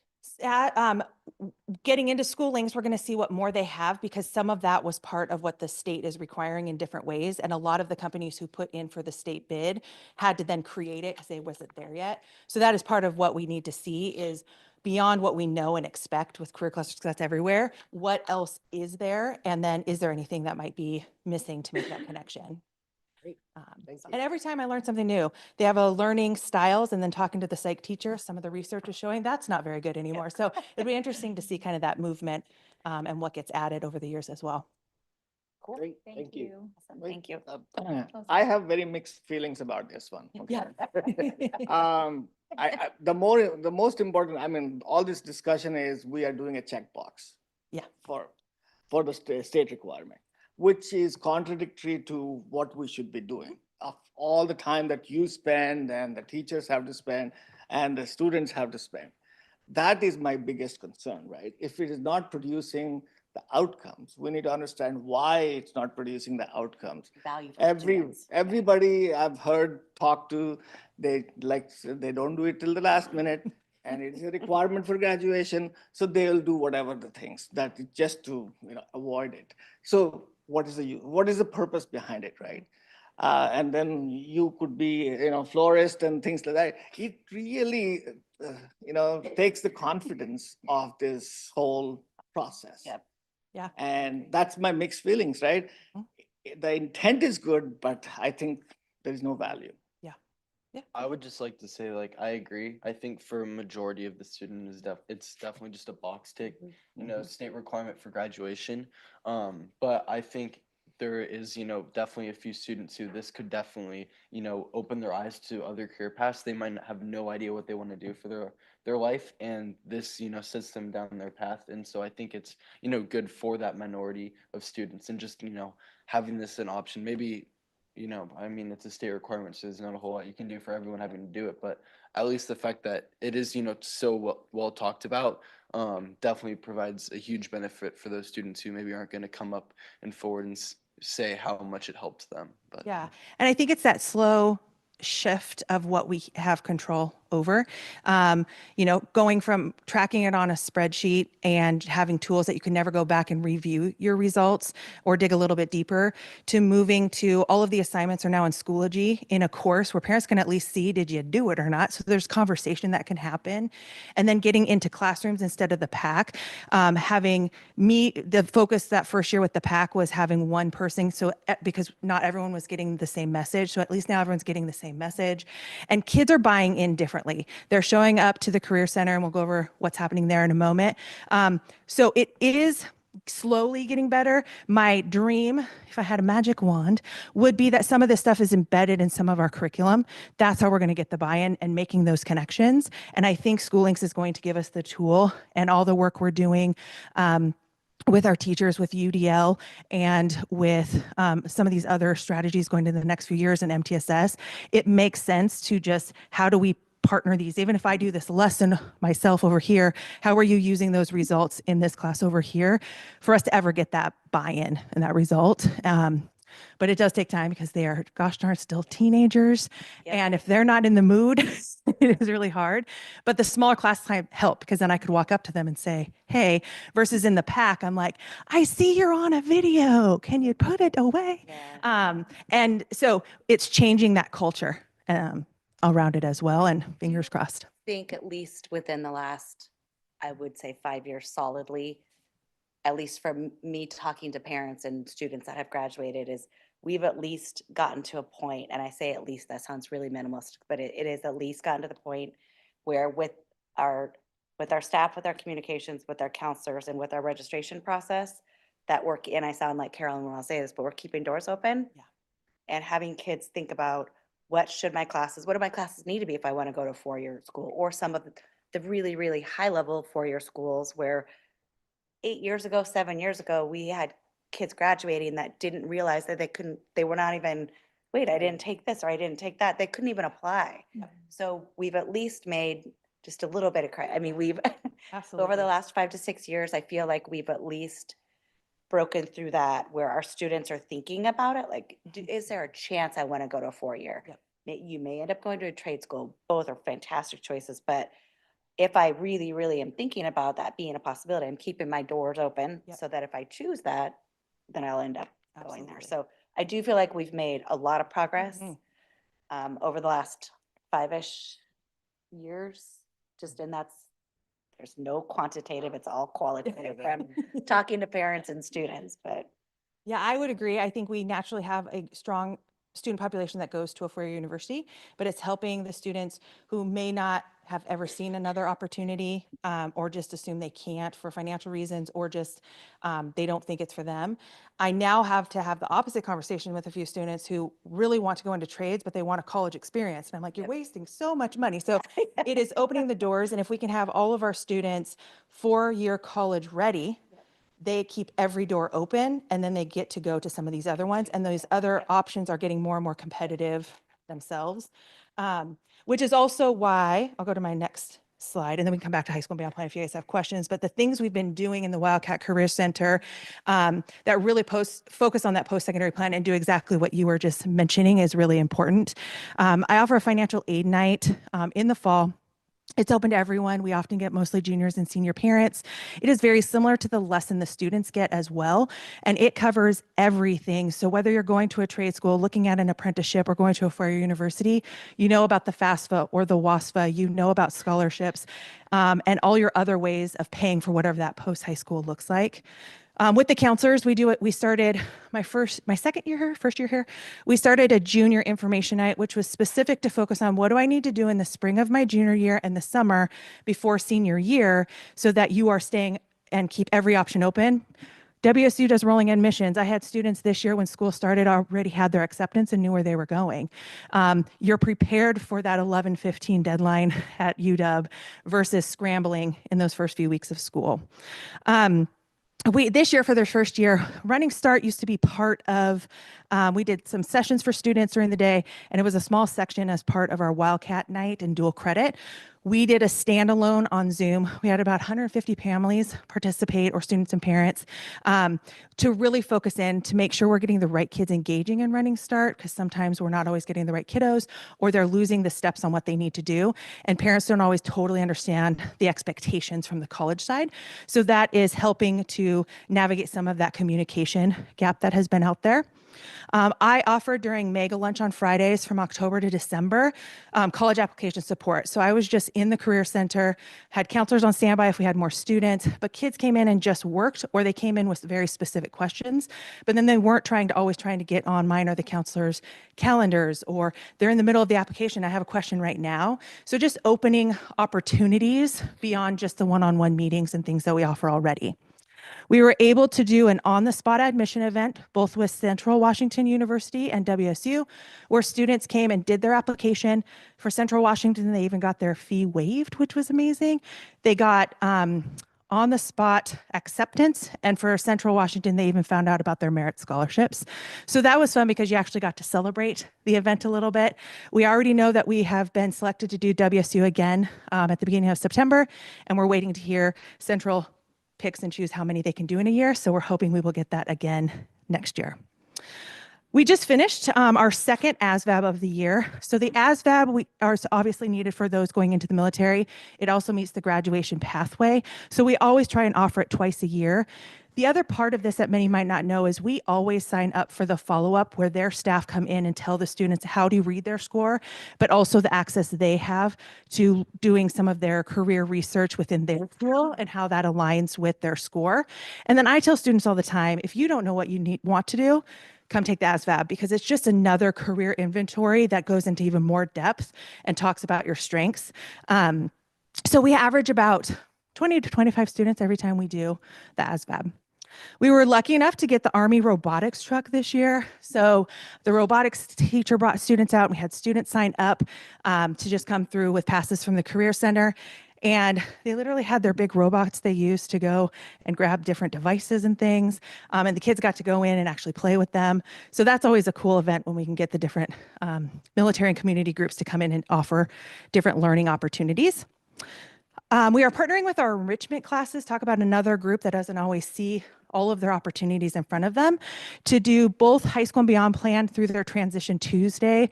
So there's a little more intent on helping them complete the assignment, but also how do they use those results in their transition plans with their IEPs. And then we've been adding lots of career speakers that will come in. These lovely community members are spending the full day talking to 7 different classes just to talk about different experiences and open up opportunities for those students. We took a group of students to College Planning Day. We went with the AVID class and then we added a sign-up opportunity. At that event, they got to choose from 4 different schools to go and hear from, plus get onto a college campus, so that was fun. During our lunch visits, we have everything from colleges to trades, careers and job opportunities, the military. It is open to all students. We communicated out to parents and to students. We had University of Alabama here today. So that's always a really fun way to meet students of any background. If they have candy or something fun, kids will come. And so they're learning about things that they may not have thought of before. We, of course, had our annual college and career fair where, again, even with the delay of snow and rescheduling a month later, we had 65 to 70 vendors covering everything from 4-year university and 2-year in trade school to careers and militaries.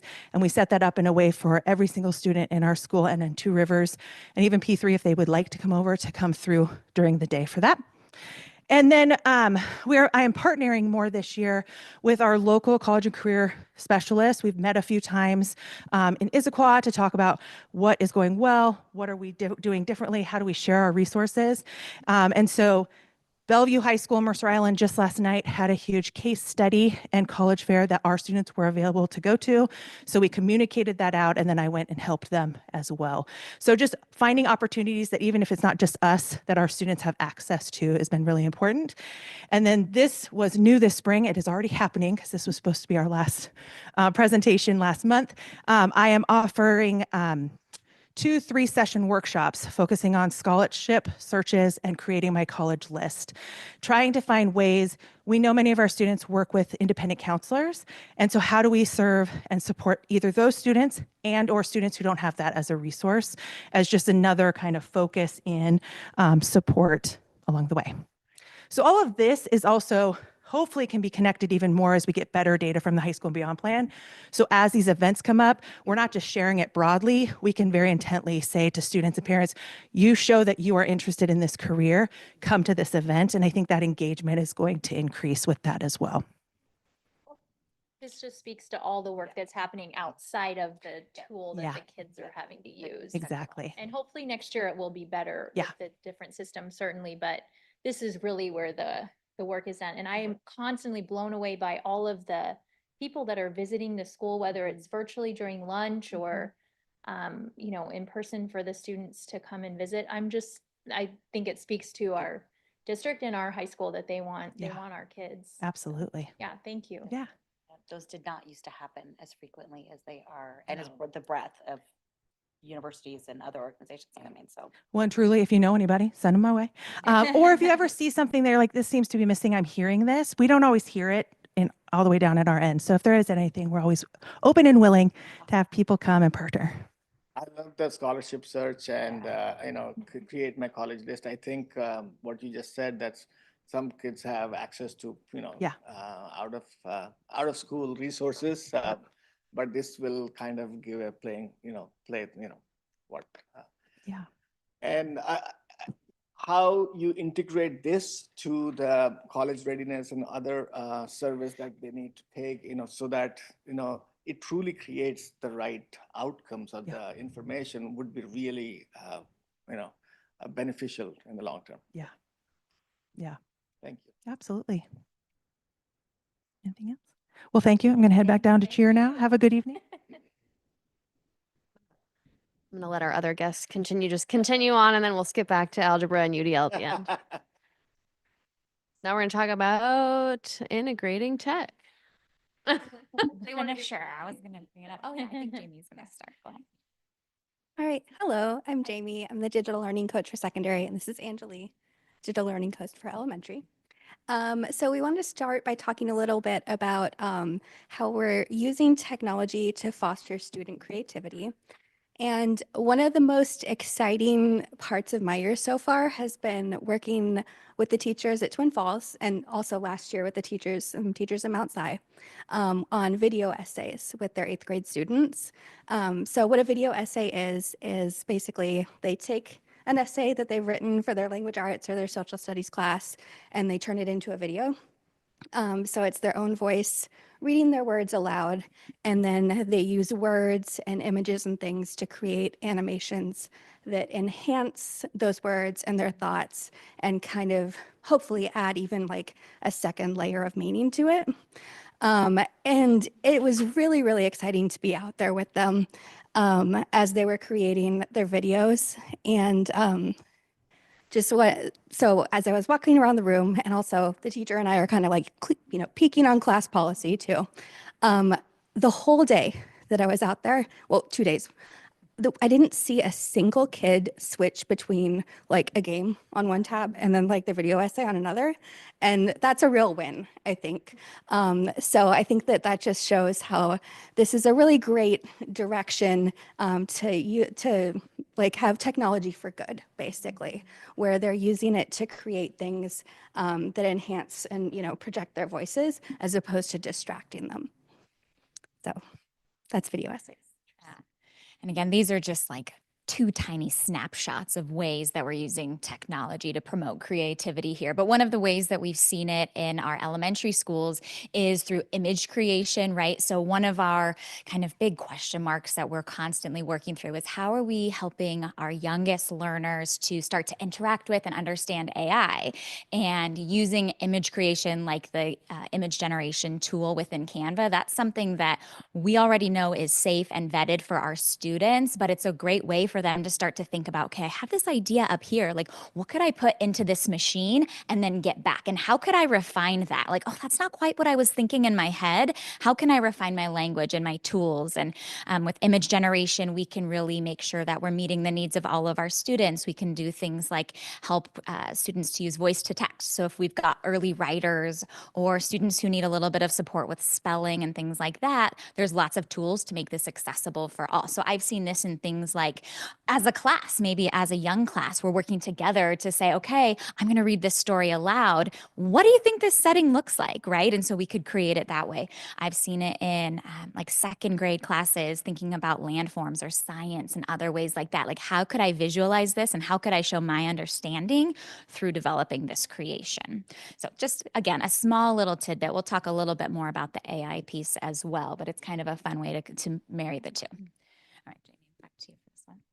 Yeah, and also the AI image generation even translates to the secondary level in a more kind of advanced scope. I know one of our teachers, when his students were reading Lord of the Flies, they took a very abstract scene. I don't know how well people remember Lord of the Flies, but it gets pretty weird. And with Simon in the forest and the pig's head, and they had to take that abstract language that was in the text and then make some kind of some sense of it and then put it into an image generator and see like, okay, yes, I want that part to be abstract, but I want this part to be more literal. So it's really, they're working on their AI prompting skills and they're getting that immediate feedback, which we know is great in any learning circumstance. And then to me, these things all kind of like speak back to The Anxious Generation, which is a book that's not only captivated our valley, but it seems like the United States in general, right? We've had some teacher book studies on it. And also there's been some activities over at Chief Canham during advisory where the students are really like kind of reflecting on how their year of phoneless life has been and kind of looking at some of their like looking at their like own kind of like usage data on their devices and reflecting about how it makes them feel and like what kinds like if I'm on this app I'm kind of feel more this way, but if I'm using this it makes me feel more like this. So hopefully that kind of gets them back to where we started here, which is like the technology for creation rather than consumption. A term that we talk about more and more now is this idea of digital wellness, which plays right into the idea of screen time, right? And so that's always a conversation in all of our various teams is like, we have all these screens, we have all these tools, but how are we making this really meaningful screen time? It's not a babysitter. It's not, how are we balancing this amazing technology, but also making sure that our kids are using it in a way that's amplifying their creativity in this example, right? And so is it worth the cost of the screen time? How do we make that cost benefit really balance out? Awesome. Any questions on that part so far? Okay. So, oh yeah. Sorry, Please, the one no, question, please. we only have Twin Falls and Mount Zion here. Are we doing it because you were speaking of an elementary?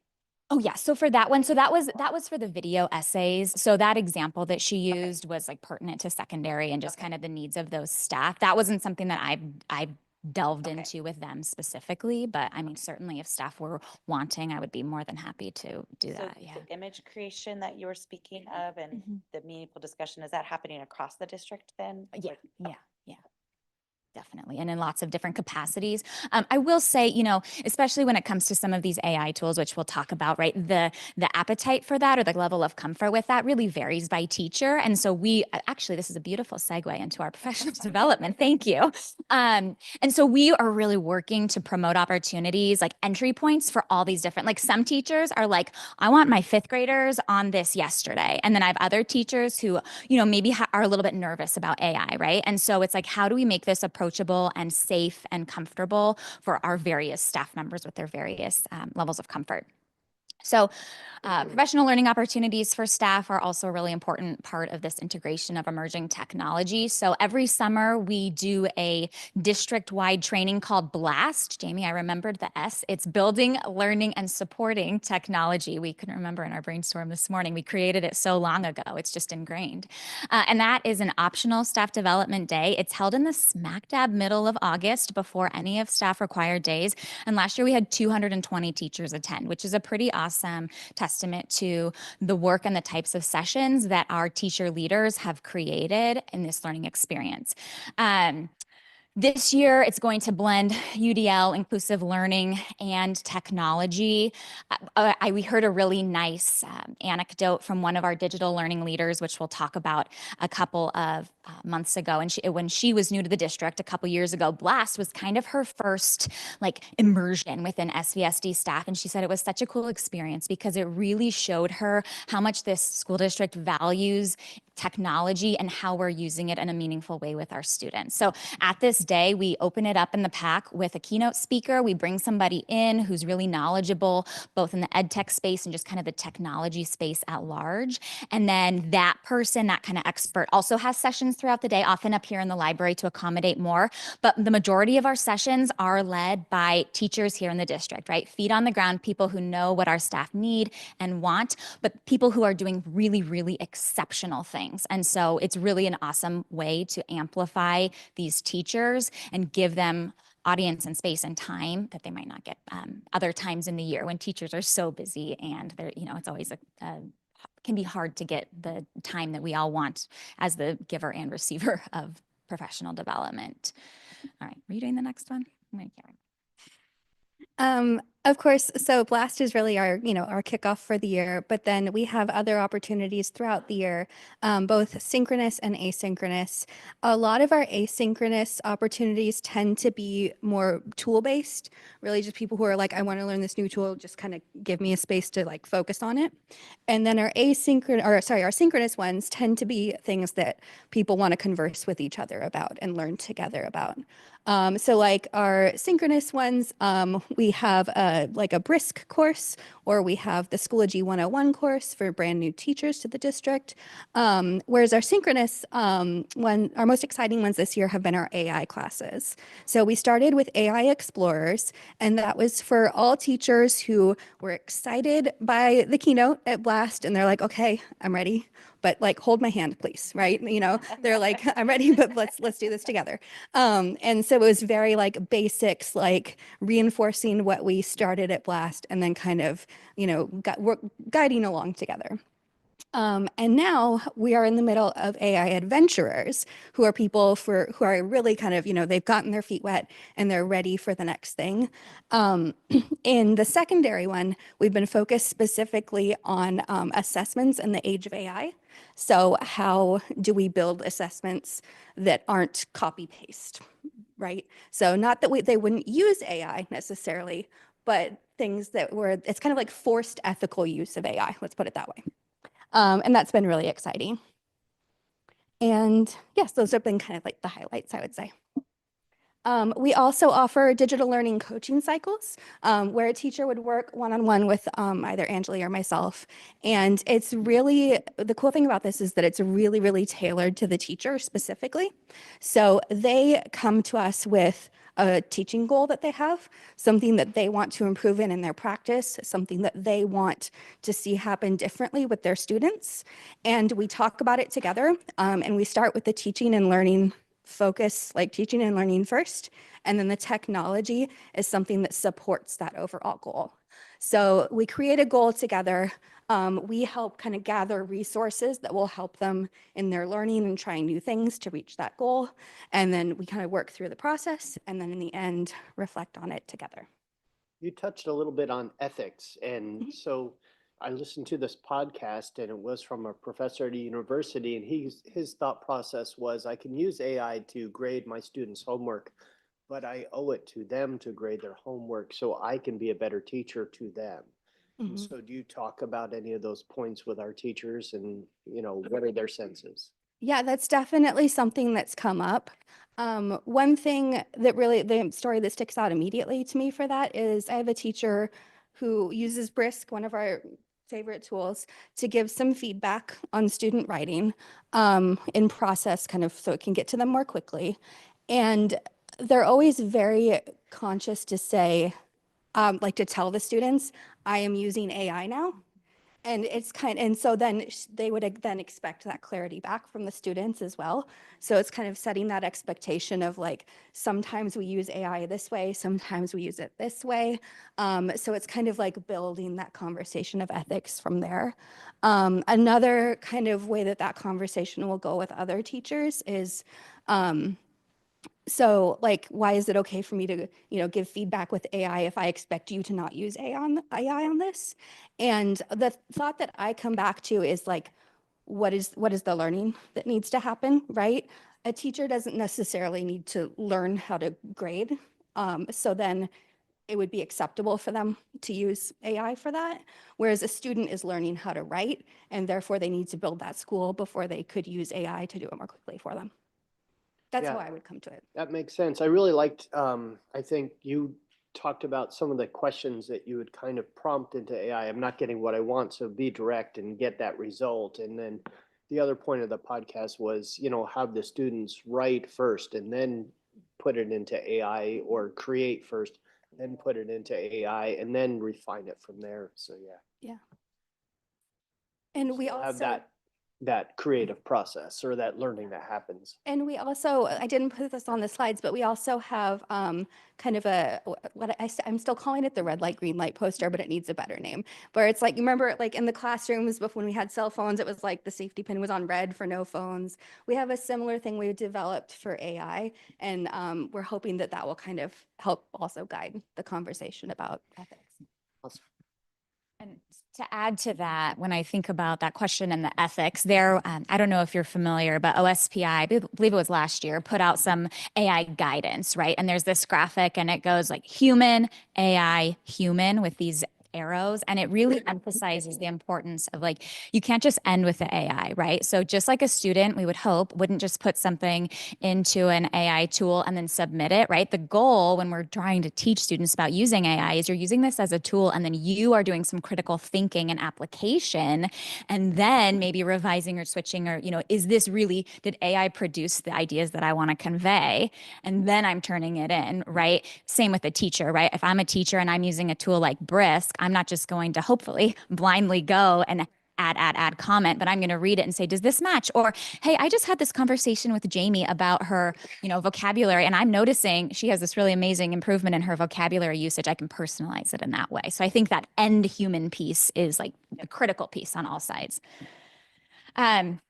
Another just really valuable piece of our professional development and just our technology as a whole is our our digital learning leaders within our district. So we call them our DLLs, and they are like our invaluable resources in each school. So we have at our elementary and middle schools, we have 1 to 2 DLLs per building. At the high school, we have 4. And these people meet with us. So we all meet as a cohort once a month for a couple of hours after school. And we talk about things like new new tools that have come out. We meet with reps. We are able to bring questions or wonderings that we have that we might want to kind of propose to staff. We have them bring wonderings or concern from their schools that kind of like, how can we collectively discuss this with different lenses? Having that vertical piece is really valuable to us.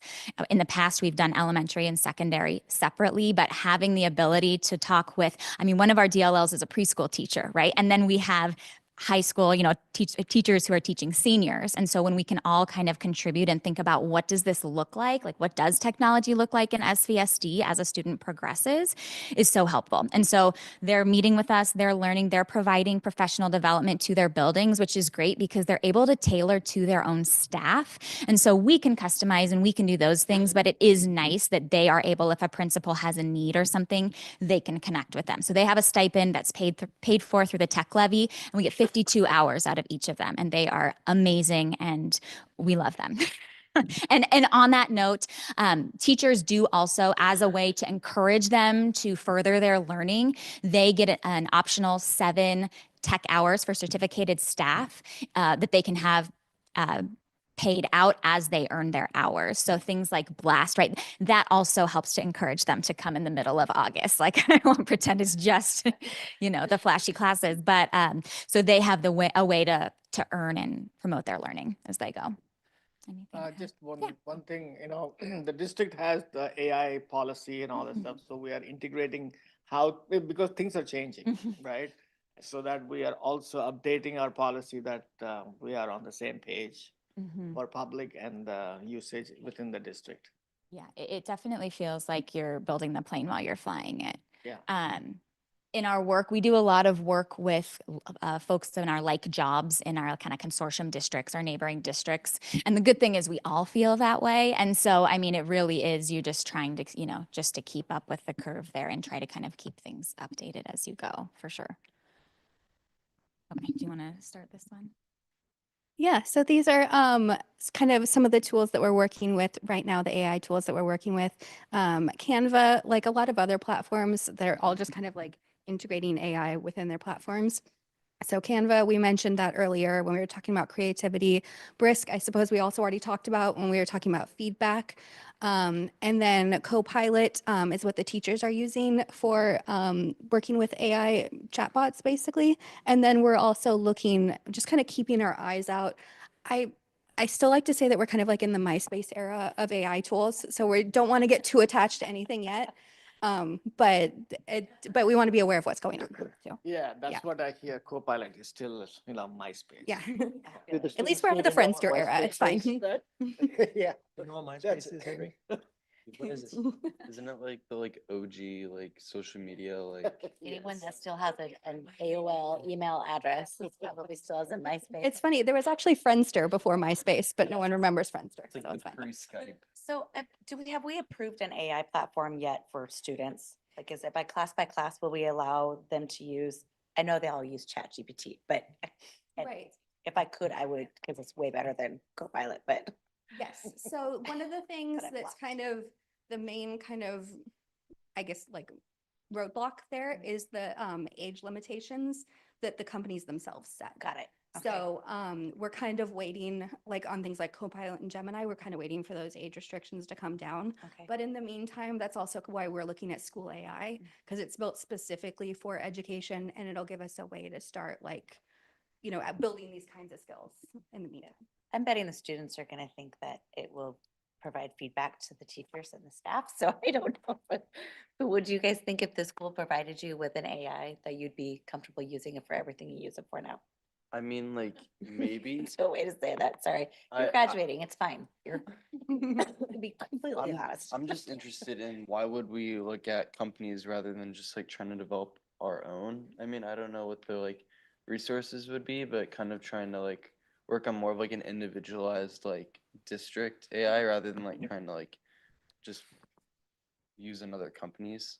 I mean, I think students would definitely still be skeptical, and probably still be using ChatGPT and other things that they're already paying for now. But when there's already issues with trying to get onto them because it's blocked and different Yep. things like that, it could still definitely be a good resource that I think a lot of students would I think that like buying like something like doing like a full like district platform, the hard part is that like so many students that are like in high school and even probably middle school are using ChatGPT, and like I think it's like brand versus off brand kind of, if that makes sense. Like I think that like a lot of people have gotten used to ChatGPT, and I think that it would be a lot harder for a lot of people to switch over to something else. And also if you use like a very like school driven like AI app, like I think a lot of people would be afraid that like it's tracking them and like things like that. And it's like obviously people like don't want that to happen. Especially because like some students do use it, and like a lot of like teachers, I think it would be on the teachers' part to really outline like what they can use it for, because I think a lot of teachers right now really don't outline that. And it's kind of like suggested that you don't use it on certain things and like not on others, but like there's no like real rule set besides like obviously like not cheating on like essays or tests and things like that. So it's like I think it would have to be like on the teacher's part to really set rules, like if they could see like what we're like asking ChatGPT or another like platform, like how to help us with an assignment. Even the chat GPT, free versus paid, there is a difference. Yeah, there's. I've paid. Huh? I've paid. I don't know. Yeah. Not everybody is using paid, right? Not I everybody. use it You for got debate. I another use year it for debate. It's fine. Yeah, so that, that's what I'm talking about, the tools, access to tools, Safety. the safety part of it, and also truly does it give you the right value, free versus paid. There is a big difference. Yeah.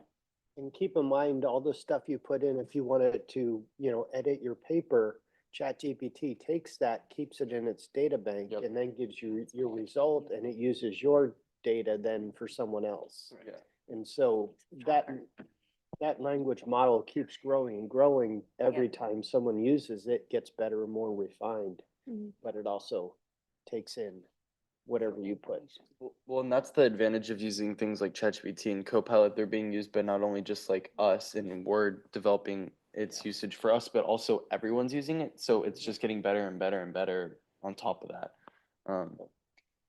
And it seems like students are going to use what they're going to use outside of school. But when we're talking about our Chromebooks and software that the kids are using in class, I just want to point out like what kind of a process it goes through for the district to decide to use that safety is our main concern. There was a really interesting article in the New York Times last week about chatbots and kids kind of developing weird relationships, very sad outcome. And I know that I feel comfortable that our district is definitely keeping that in mind. So that's definitely wanted to point that out.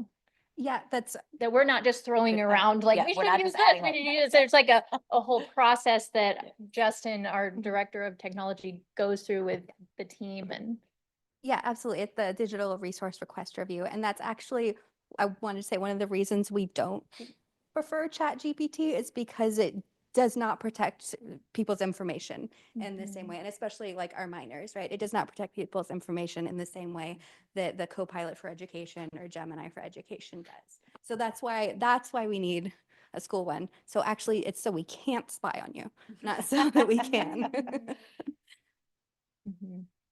It'll come. Yeah. Just a matter of time. We just gotta wait.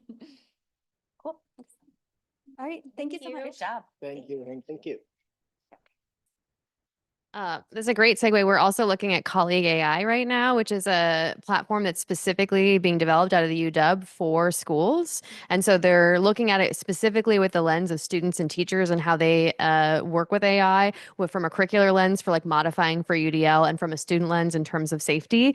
And so we're really excited about leaning into that partnership with them as much as possible, and being one of the first ones to look at them when they go to market this fall. So very exciting, and again, nicely integrated with this our conversation. So I'm going to talk just really briefly, since we're already spent a lot of time talking about exciting stuff, because we spent a lot of time already talking together about math over the last few meetings. So I'll just be brief, but as you know, part of this Future Ready, just like literacy at that third grade year is a benchmark for future success and our students being future ready, so is being algebra ready by no later than ninth grade, which is the last opportunities for students to start in Algebra 1. So some of the ways that we're doing that is just that targeted small group differentiation. And what I mean by that is simply that our teachers have a very intimate knowledge of which students might be struggling with standard at any given time, and they're working with them in a targeted way in a small group within our classroom walls, within our school day, and not requiring them to do that extra work outside of the school. So they're pulling those students aside in real time and building that skills in those small groups, and that's across K-12.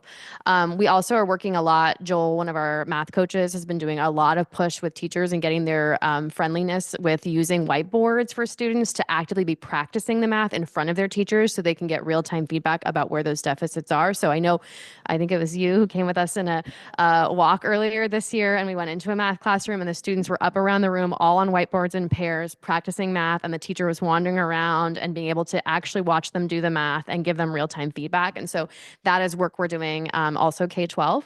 We're working on the more formative assessments, so other ways, not just the whiteboards, to practice math and get real-time quick feedback from teachers, and using some of those technology tools to be able to do that quickly in a workload capacity from our teachers' workload perspective. We obviously have Math Win still up and going. We wish our Math Win was saying at just a little bit better results like our literacy is. And so we're working on what do we need to do to reflect and revise that Math Win program to see as much success as we are with literacy. So we're thinking, more songs and more hand gestures and more things that we know. Dan and I did a podcast today on math. And one of the things we were talking about is how I still remember the preamble to the Constitution because it was a song that my teacher made me sing in 5th grade. I don't know if I need to know the preamble to the Constitution, so I don't know if that's quite a great example. It just means that we know when we do things in songs and hand gestures, we remember them. The fact that I am 41 years old and I can still sing the full preamble today, no, I will not do it for you. But we need to integrate that into our math learning because that's how we know our students will pick up those math skills and be able to build upon that. So how can we leverage a little bit more of that in our WIN program and then beyond? And as you know, the big question is what are we doing that's WIN-like in our secondary schools? And that's where a lot of our work is happening right now with the development of MTSS is what do tier 2 interventions look like in a way that makes sense in a secondary environment? And I'm reaching out to our consortium again, like what is your tier 2 screeners and what are your tier 2? And we're no farther behind than anybody else. Everyone's still in that development stage. And so we're working on that. We had our Math Summit earlier this year where we brought all the stakeholders together, did a lot of work, and we're using that work to plan for those things like tier 2 interventions as well as improving our Math Win program. And then as you know, and you heard from all of our school leaders this year, there's a huge chunk of their SIP plans dedicated to their personal math performance in each of their individual schools and each of their individual teachers. This integrates well with the other part of our Future Ready goal, which is UDL. So as you know, there's the 3 principles within UDL, and from there's 3 guidelines. So we're calling these our UDL 9, which is the 3 subsections and then the 3 of each of those subsections. So there's 9 components or guidelines from UDL, and this is the huge focus of our PD for next year as well as this year. This year, all of our teachers had UDL professional development on those big 3 and UDL overall, and then they're now going to be working on picking 2 of those 9 guidelines for next year to focus on and work on as like teams. So like the geometry team will be diving into 2 of these really specifically and working on common units and common assessments and integrating these benchmarks. And then they'll in the future years, they'll pick even more. And so ultimately over the next few years, they'll have fully integrated collaboratively like the biology team together into their instruction and assessments, and the geometry team and the US history team will be doing this, as well as elementary is doing a very similar steps from an elementary perspective. Components, the engagement, representation, action, expression, and our work is more in the inclusionary practices, not small group instruction. So those are the pieces that are interwoven within. So both the similar focus, just a little bit different language underneath. And so you can see the huge part of our strategic plan, particularly around the pathways to excellence, is not just UDL, but specifically around increasing opportunities to think critically. And so all of this really weaves nicely with what our colleagues presented on technology. I know I just did led PD at both middle school and high school around this PD plan and UDL and rolling it out. And I think a ton of the feedback was centered around how nicely this pairs with what we've been doing with AI and how they feel less overwhelmed because of Jamie and Angelique's work and being ever ready to stand to support how they can use these tools to do all this work, because it seems like a lot when you look at all the UDL 9. I'm going to send this to you in your weekly board update, but I'll kind of give you an idea here. Hopefully you can see that. This is the MTSS implementation tool for teachers. And so this links to our strategic plan. And this talks about like the 3 main elements. I'm not going to talk too much about, SEL and data, because that's not what we're here to talk about tonight. It's just the UDL portion of this, but it gives you an idea, and I'll link this in the board update. But this is essentially, it links to specifics around those UDL 9 on here, as well as it talks about what data components will go into our MTSS presentation and the Washington State SEL benchmarks. But what you can do is I'll show you one of these UDL 9 in a minute. When I talked about the teachers are going to be collaboratively picking 2 of these 9 to focus on next year and work together on implementing, I'll show you what resources are here on these UDL 9 one-pagers. But then you can see down here, these are the teacher actions. So this is when you drill it down to the teacher level. What are the teachers doing on implementing these things for MTSS readiness? And so this is where you can see that they're going to be developing those, down here under UDL, you can see they're going to be developing picking 2 of those 2 evidence-based UDL practices, and then collaboratively refining and building one common unit plan within their course together. And so that's one of their 25-26 goals for implementing this within UDL. And so what I'll show you is, where am I? It's not on here. I thought it was pre-pulled up for me, but I can probably just click on it and show you here. Darn it. Okay, I don't know if I can get phone a friend to help on here, but one of those UDL, I can send it to you in your board update, but basically I'll just describe what they are. Each of those 9 have a 1-pager, and it basically has at the top of it, it has the questions that we could ask students when we go do walkthroughs. So when we walk into the classroom, there's student-friendly questions to be able to say, are you actually experiencing this element of UDL in this class? So that teachers can see that when they're planning of like, my students should be able to answer these questions when Andrea and Dan and Miss Hay and Mr. D'Ambrosio walk into the classroom and ask me like, how is this going for you in chemistry? So there's 3 or 4 student-friendly questions around that particular UDL guideline. In addition to that, there's the 3 or 4 big ideas within that guideline that are those evidence-based practices from John Hattie that align. So like, what do we know actually works with student learning and engagement? And it has those big ideas. And then the bottom is like, exactly what does this look like? This looks like using scaffolding like X, Y, and Z. And this looks like building academic vocabulary. This looks like giving students choice within how they demonstrate their learning, like doing a video essay, not just a typical standard essay and examples like that. So each of the guidelines has student-friendly questions, the big evidence-based practices that link to that UDL guideline, and specifically what that looks like for all 9. And that's the tools that the teachers will be using to plan for those common units within UDL. So it's very exciting, and you'll be able to peruse all of these. I'll send them in the board update so you have both this tool as well as access to click on all of those UDL 9 strategies that our coaches have been helping develop this year. So Cool. The questions for the students is huge, because I know we always ask, how do we really know though? yeah, and if you join us on any walkthroughs next year, we can even just have those with us when we walk around, which is going to be cool. And we'll be able to know which departments are working on which of the 9 practices that are focusing on for the year. And then over the next few years, we'll get to all 9 in every single content area. So it's really exciting stuff. And the teachers are really on board. We surveyed them about like how overwhelming with this versus how ready do you feel? And we got pretty good reviews because it really aligns with what we already know is good teaching, and it really makes it concrete. So I think people feel excited about it, especially with the partnership with AI, making it not feel like it's such a huge burden. So I think that's it, unless you have more questions. Because I think, yep, the last was just the technology. Thank you. Awesome. A lot of information and a lot of topics. Sure. Yep. We were just saying, we're like, maybe we need to break some of these strategic plan elements into a couple board meetings because it's a lot tonight. The level of detail was great too. What I love is, first of all, thank you for aligning with the district's goals, right, vision and mission, and also getting into the depth of how do you implement that. So that's really awesome. The other thing I would like to recognize is all of you are amazing public speakers. So that, which really, and I really appreciate that. The last thing I'll just say is a big plug for school links. Usually when we find out OSPI is going to mandate something and it's like a little nerve wracking, we're like, is it going to be good? It's good.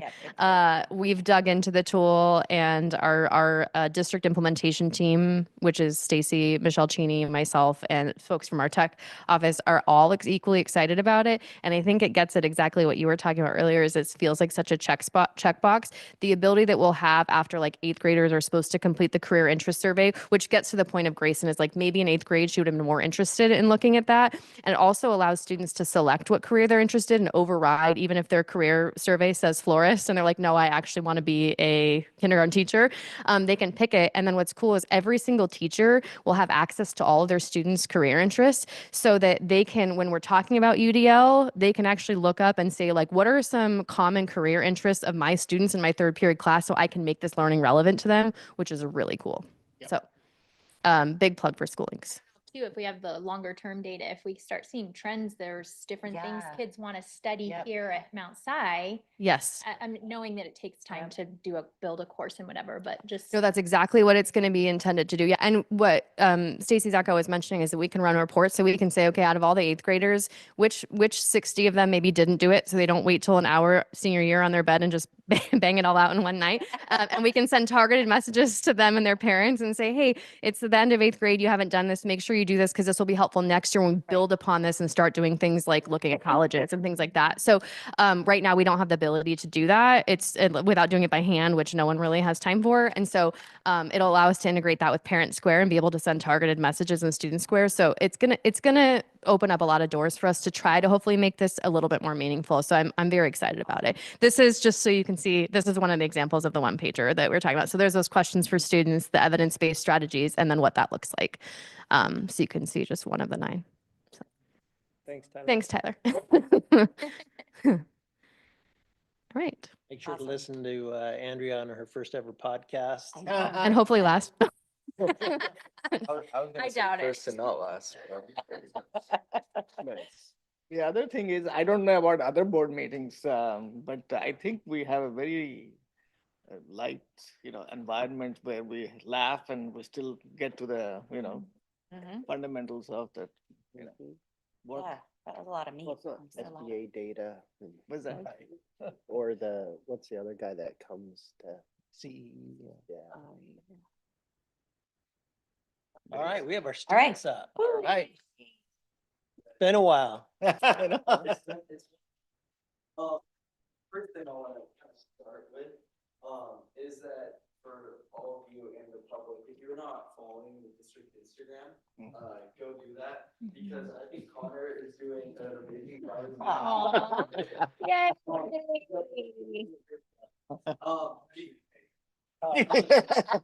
They got hugs.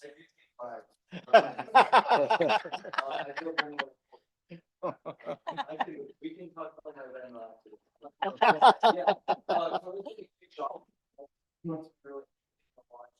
Grayson and our next rep do, especially with how well the district has done with student voice.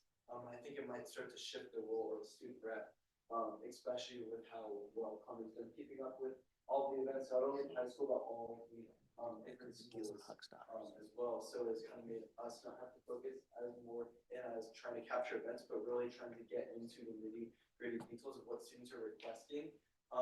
And everyone's doing a great job, so there hasn't been a whole lot of issues and anything coming up. With that being said, we've kind of tried to really get a deep focus of what Mount-Si has been needing, and so this is kind of going to be a more Mount-Si focused report that really covers the last few months since we have been kind of missing our reports. With that being said, we're going to kind of start with what happened outside the last few months, starting with the career fair. This was talked about earlier by Ms. Sackow. But even with the trouble with the snowstorm, the career fair was amazing, even with the reschedule, and was open for not only all the Mount students, but also the Two Rivers. And I think this was super helpful, and I know a lot of younger students who came and talked to me and said they left really having a better idea of kind of some 4-year, 2-year vocational schools that maybe interest them, and that they have kind of started to follow up on. And I think this is great. The career fair is that the fact that students have this in school and aren't having to drive to maybe Seattle or the Bellevue Mercer Island options is just a fabulous opportunity for students here. Henry, in the past, sometimes this wasn't really well announced. Was this broadly announced to people, or? It wasn't as well announced as it was previously before the snowstorm. Before the snowstorm, they did an amazing job. I mean, it was pretty last minute, so. Was it not on Instagram? It was on Instagram. It was very quick. I didn't even know it was happening the day of, where I was like, wait, what, you're doing what? It was posted on Instagram. They had announcements up in the school. I'm assuming they did student scores as well.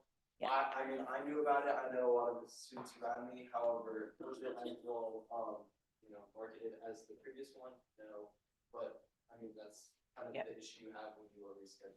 I don't know. Does the high school like do announcements? Yeah. Okay. I so think they the could- students all knew about it. I just don't think the parent, school Facebook people didn't.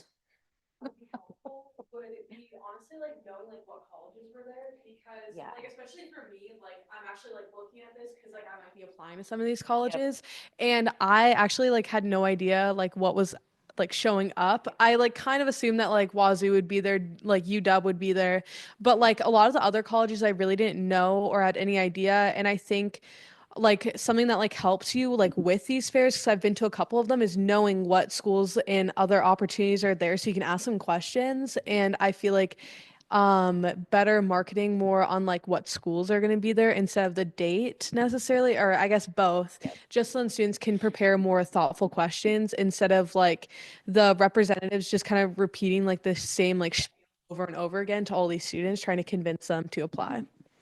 Yeah, and one thing that I realized that schools are doing, this might also just be that I'm a senior, so I kind of get the more benefits of that. Schools actually emailed me that they were going to be there.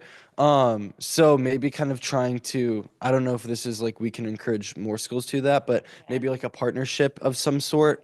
And then also another thing, adding on, maybe in the future, trying to work with the Career Center to get more schools from out of Washington State, as we had a lot of great representation. But I mean, we see schools from all over coming all the time, and I know that they have local representatives, so maybe trying to grow our career fair to maybe be more of a bigger event, what I think would be super beneficial for not only our students, but maybe we can open up to the public and other schools as well. So maybe something we could look into in the future. Maybe we could tie it to the careers that they're interested in with colleges that are like good in those fields. Well, for them to know, because it's, again, this year, there was a large group of students that didn't go because they had no idea some of the schools were that were there. They still think it's the one that just all the military dudes come to, and they have to makes them do push-ups. Because I think that happened like 3 years Got ago. that picture on there at least.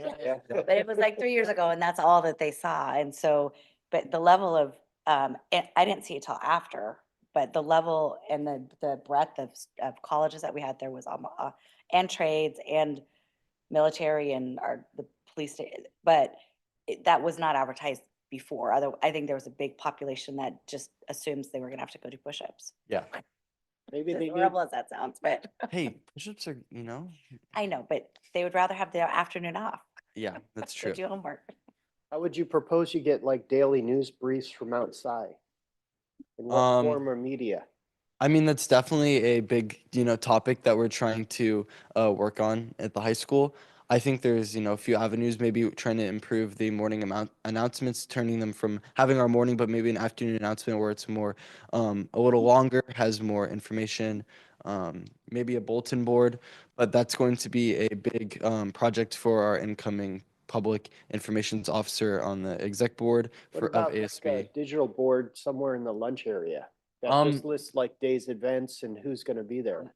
actually part of like my little campaign for president. And I want to bring back something called Week at a Glance. And it was like basically schedules on the Jumbotrons that would list like a bunch of different events like sports or any like club, like very like specific special events for these clubs. So then like students are eating lunch and they like look up at the screen, they're like, oh cool, there's a soccer game today. And then I think it'll like add more to like getting like people involved and also like maybe having QR codes, things like that, so people can scan them, like really see like more in detail about certain things that are happening at Mount Si.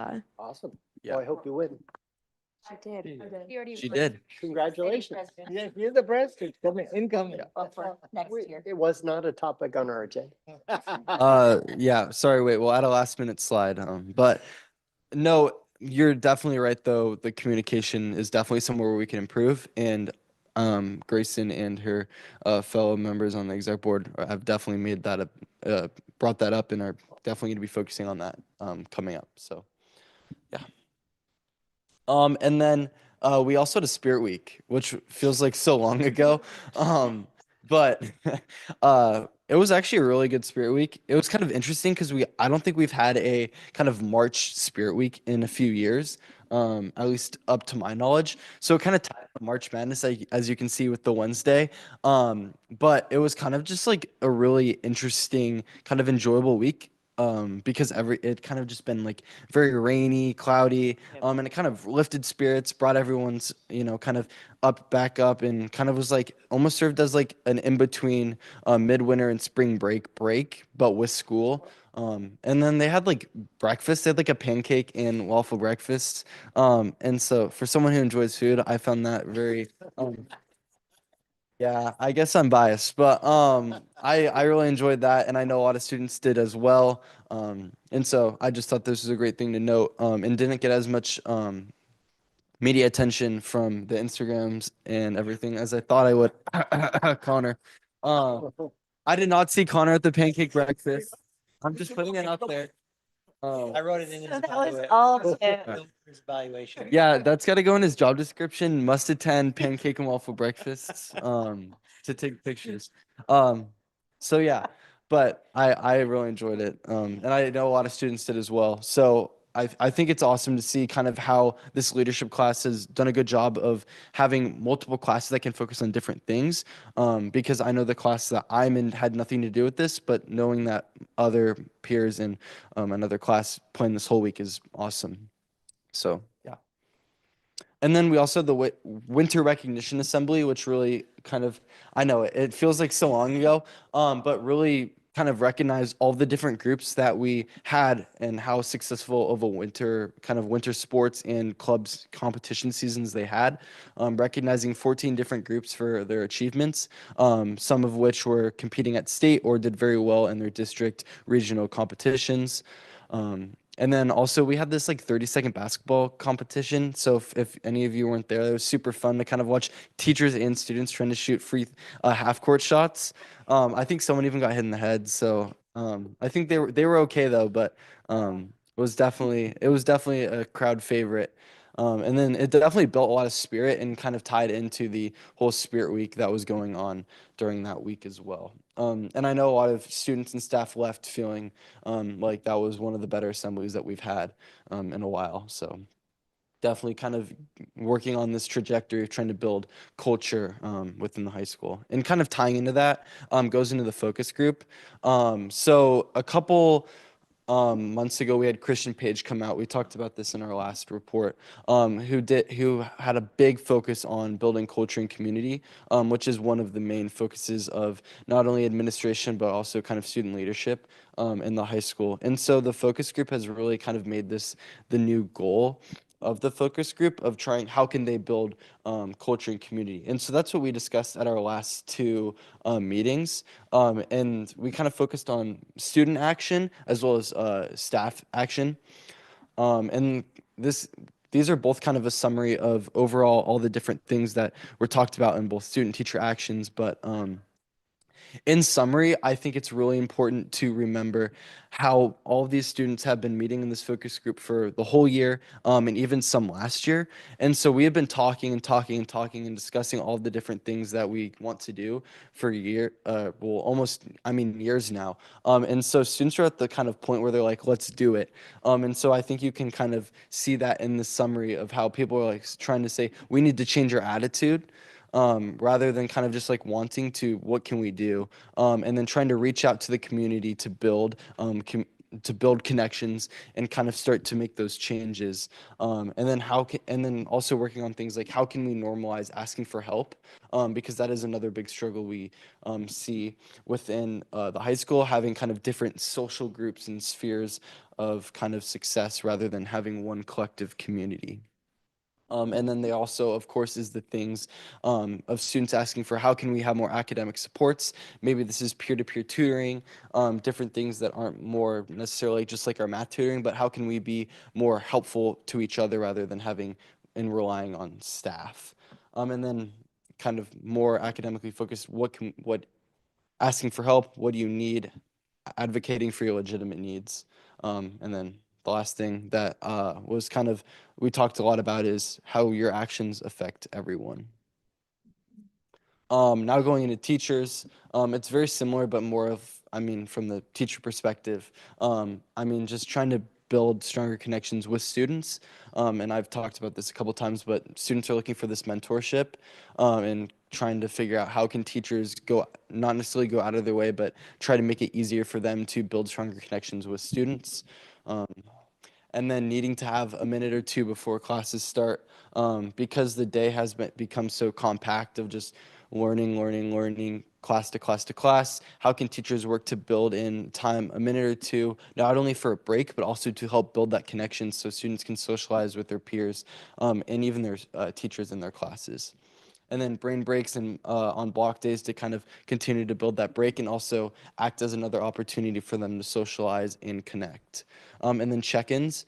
We actually do this in our leadership class every week, and it's a great opportunity for teachers to kind of know what's going on in students' lives. Of course, students have to be open to sharing, but kind of building that and working towards that relationship with that teacher kind of even ties into that mentorship piece, but then the teacher knows what's going on in the students' lives so they can better accommodate for their needs in class that week. And then kind of tying into this, staff being clear with their actions and rules. So they have students have clear understandings of what teachers are expecting of them and so this also can tie into kind of the check-ins. So if students are maybe, bending, trying to, change the rules, staff maybe knows why. So then they can kind of accommodate and change their expectations and actions for those students during that time.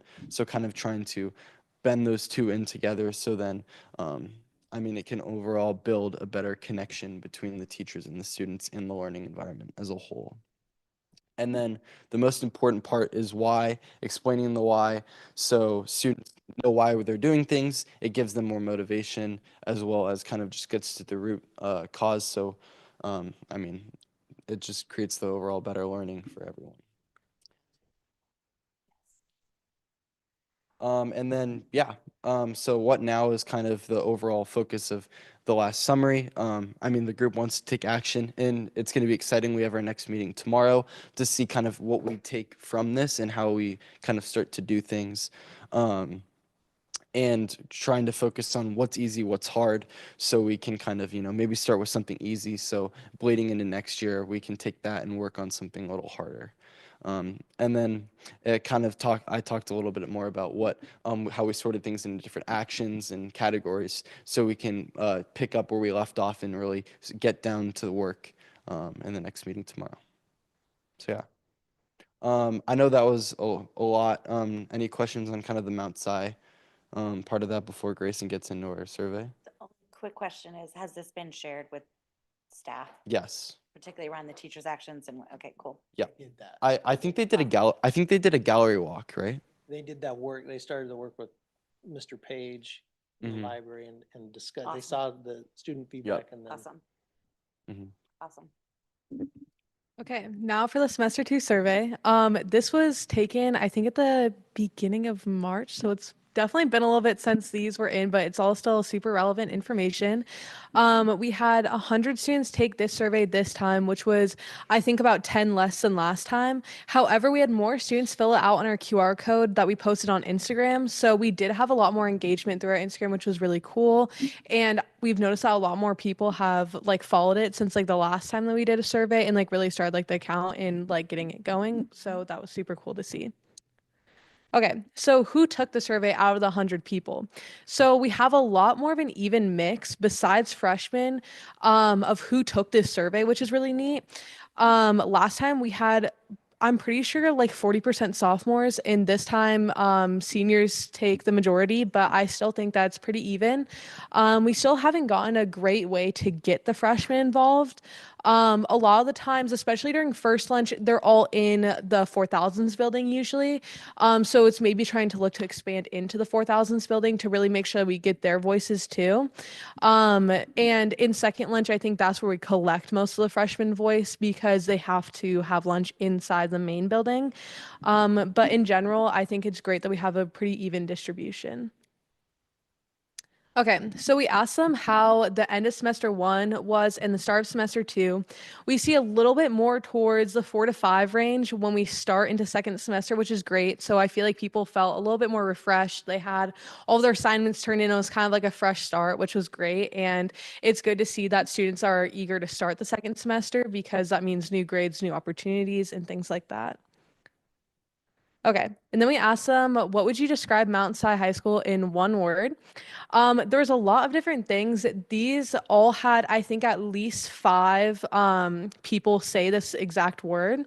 Stressful, obviously, school is stressful sometimes, but I think Mount Si does a pretty good job, especially because a lot of people said that it was fun, it was awesome, opportunistic, which I really like that one because it just shows like how many things we have available at Mount Si. And I also really like community because Mount Si is trying to build a community, more of a culture here, especially through our like building leadership program and things like that. So that was also very cool to see. Okay, and then we asked them what the best part about Mount Si was. 30 people said the extracurriculars, which is also great and ties into people saying that was opportunistic. And also you have to say the views, obviously. I mean, when you look outside, well, you can't see it right now, but Mount Si is just beautiful. The teachers were also people's favorite part, and a lot of people listed like very specific teachers, like what class they had them for, which was great. Also the resources, and then a few people said their friends. Was it like a single choice type of thing? What you like about Mount Si or multiple, like they could select multiple answers? They could write whatever they want. For the first, I think for the first couple ones, it's kind of asking them for like them to type down a couple of like responses or whatever. So these ones were just them thinking of stuff. We did like when we were first making the survey, we were gonna do multiple choice and then have like an other section, but we just decided that like that would kind of influence like what they said. So obviously like would want to be able to finish the survey kind of, but this allowed them to think more about like what they actually liked about Mount Si. But then did you tell them that you can have multiple answers or just, after they filled one choice and then, best part, best. oh, what is the one best part? That's Yeah, there was a lot of people that did list multiple things, and I ended up counting all of that in, but yeah. okay. All right. Okay, and then we asked them what class had the best impact on them. All of these responses had 3 or more people say this. We had sports med, band, history, art classes, leadership, marketing, things like that. I thought was all really cool, and it was a very like good even spread of everything.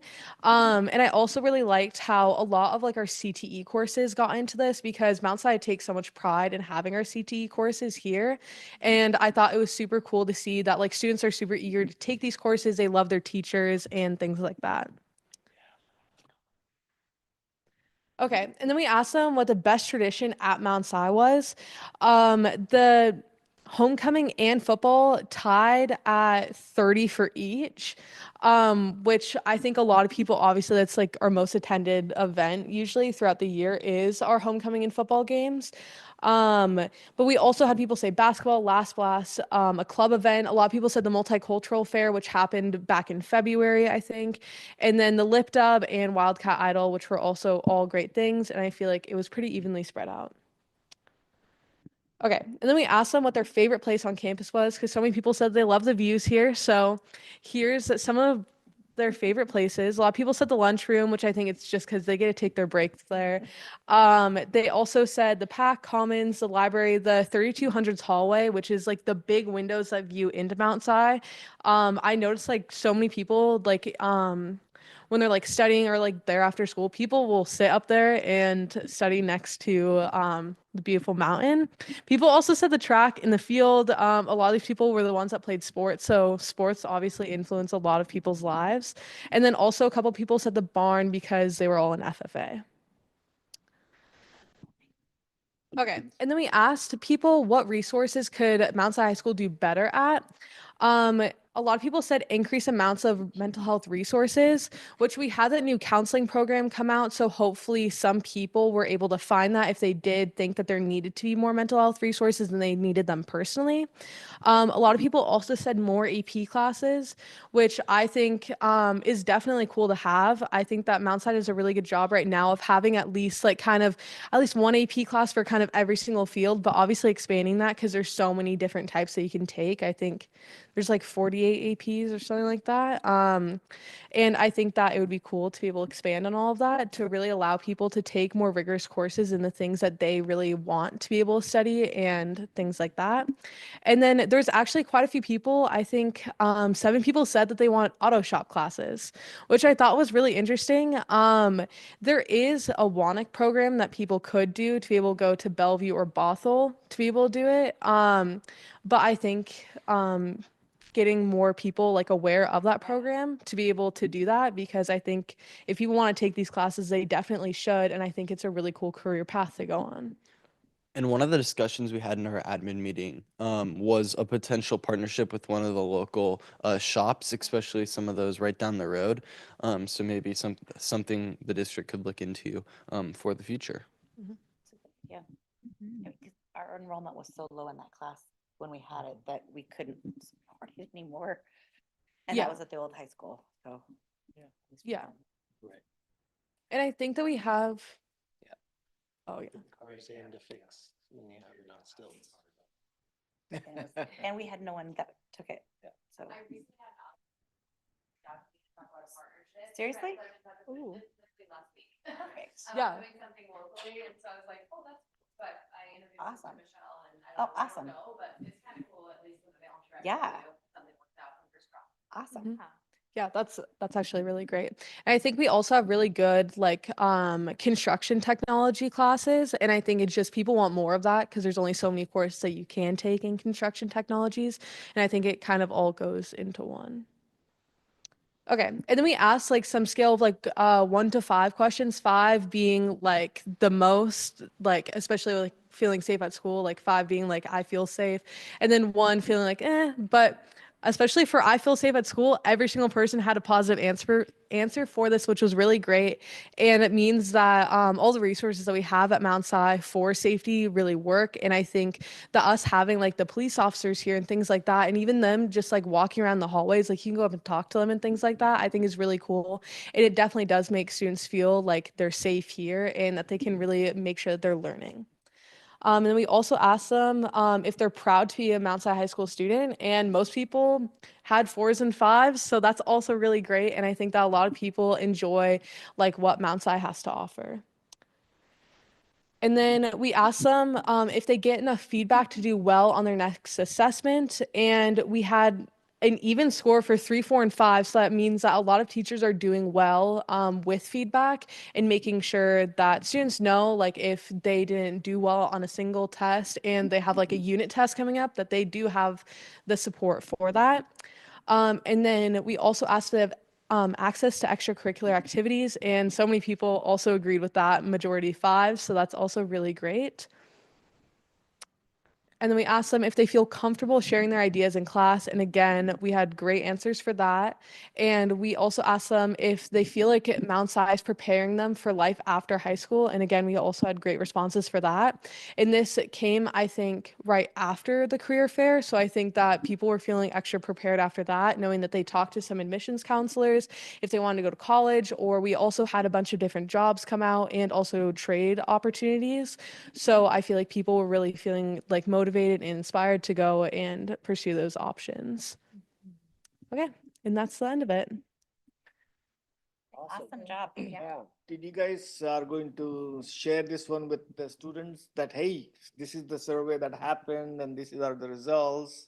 What we heard. Not just for us, this one needs to be shared with back to the students, right? Or at least Instagram reel.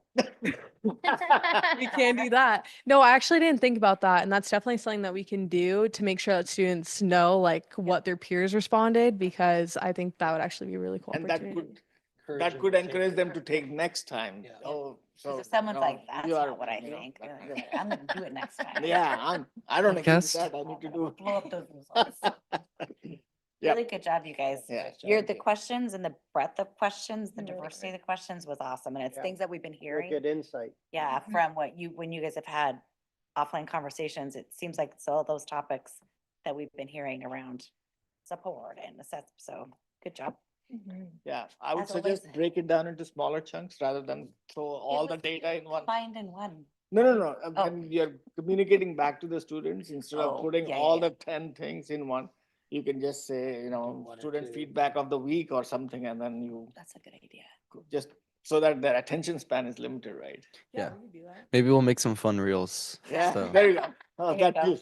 That too. Connor's like, oh yeah. You guys use Canva, right? You can. Yeah. We'll think of something, but yeah, Awesome. great idea though. Thank you. Thank you, guys. Awesome Thank job. you. Thank as you. always. Thank you. All right, so now we are moving on to board review and or action items, and we have one tonight. It's a first reading of policy 6220, bid or request for proposal requirements. Are we able to pull this up? I have looked at it on my own. Mhm. I have to. Do we have any questions or concerns with any of the wording or the policy itself? Didn't seem like we had much of a choice. Yeah, I don't.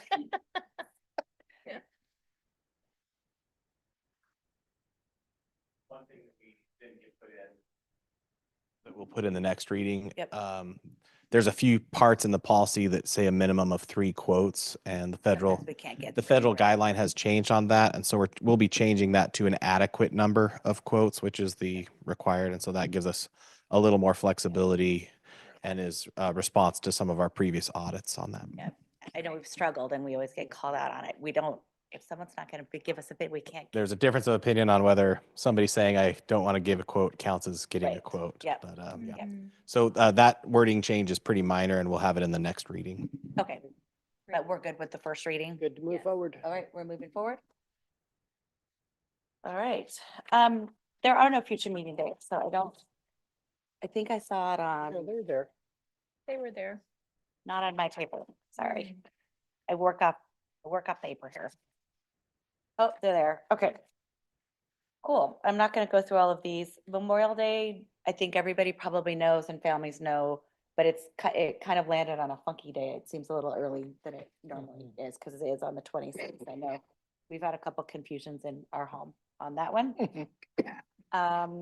We've got our board of directors meeting, and thank you. I think that since I was not in person, I was looking at remotely, but thanks for putting all the graduations on here. The more that we can continue to have muscle memory on all of those, the better, because once we start moving into June, I feel like we are in a whirlwind of information and dates. Graduation is coming up so fast. Yes. I know. All right, any good of the order? Yeah, I'll just say that election time's coming up. It wasn't a lightly decision to make, but I will run again. And, we can't do this without all the support of our families. Part of my decision was because we have, as Ram said, so much joy in our meetings. We have 2 great new board members that I enjoy working with, that I'm anxious to see all the things that they're going to continue to bring. and also to support our brand new vision and mission that I just see, and what we see from all the presenters tonight, right? How much talent we have in our district. So it's exciting to be here and our amazing students Yes. Awesome. and our new president. That's high school. Yeah, the new president of that we just found out about. Here's the president, yeah. Thank you, Gary. We so much appreciate you, and I agree with every single thing that you say. So. Thank you. All right, any more good of the order? I'm not ready. Okay. Anything else? Are we ready? All right, meeting's adjourned. I'm just not ready tonight. I need to put some. I like your suit though. Dan told me I had to tell him. What? I love it. Yeah. Thank you. Yep.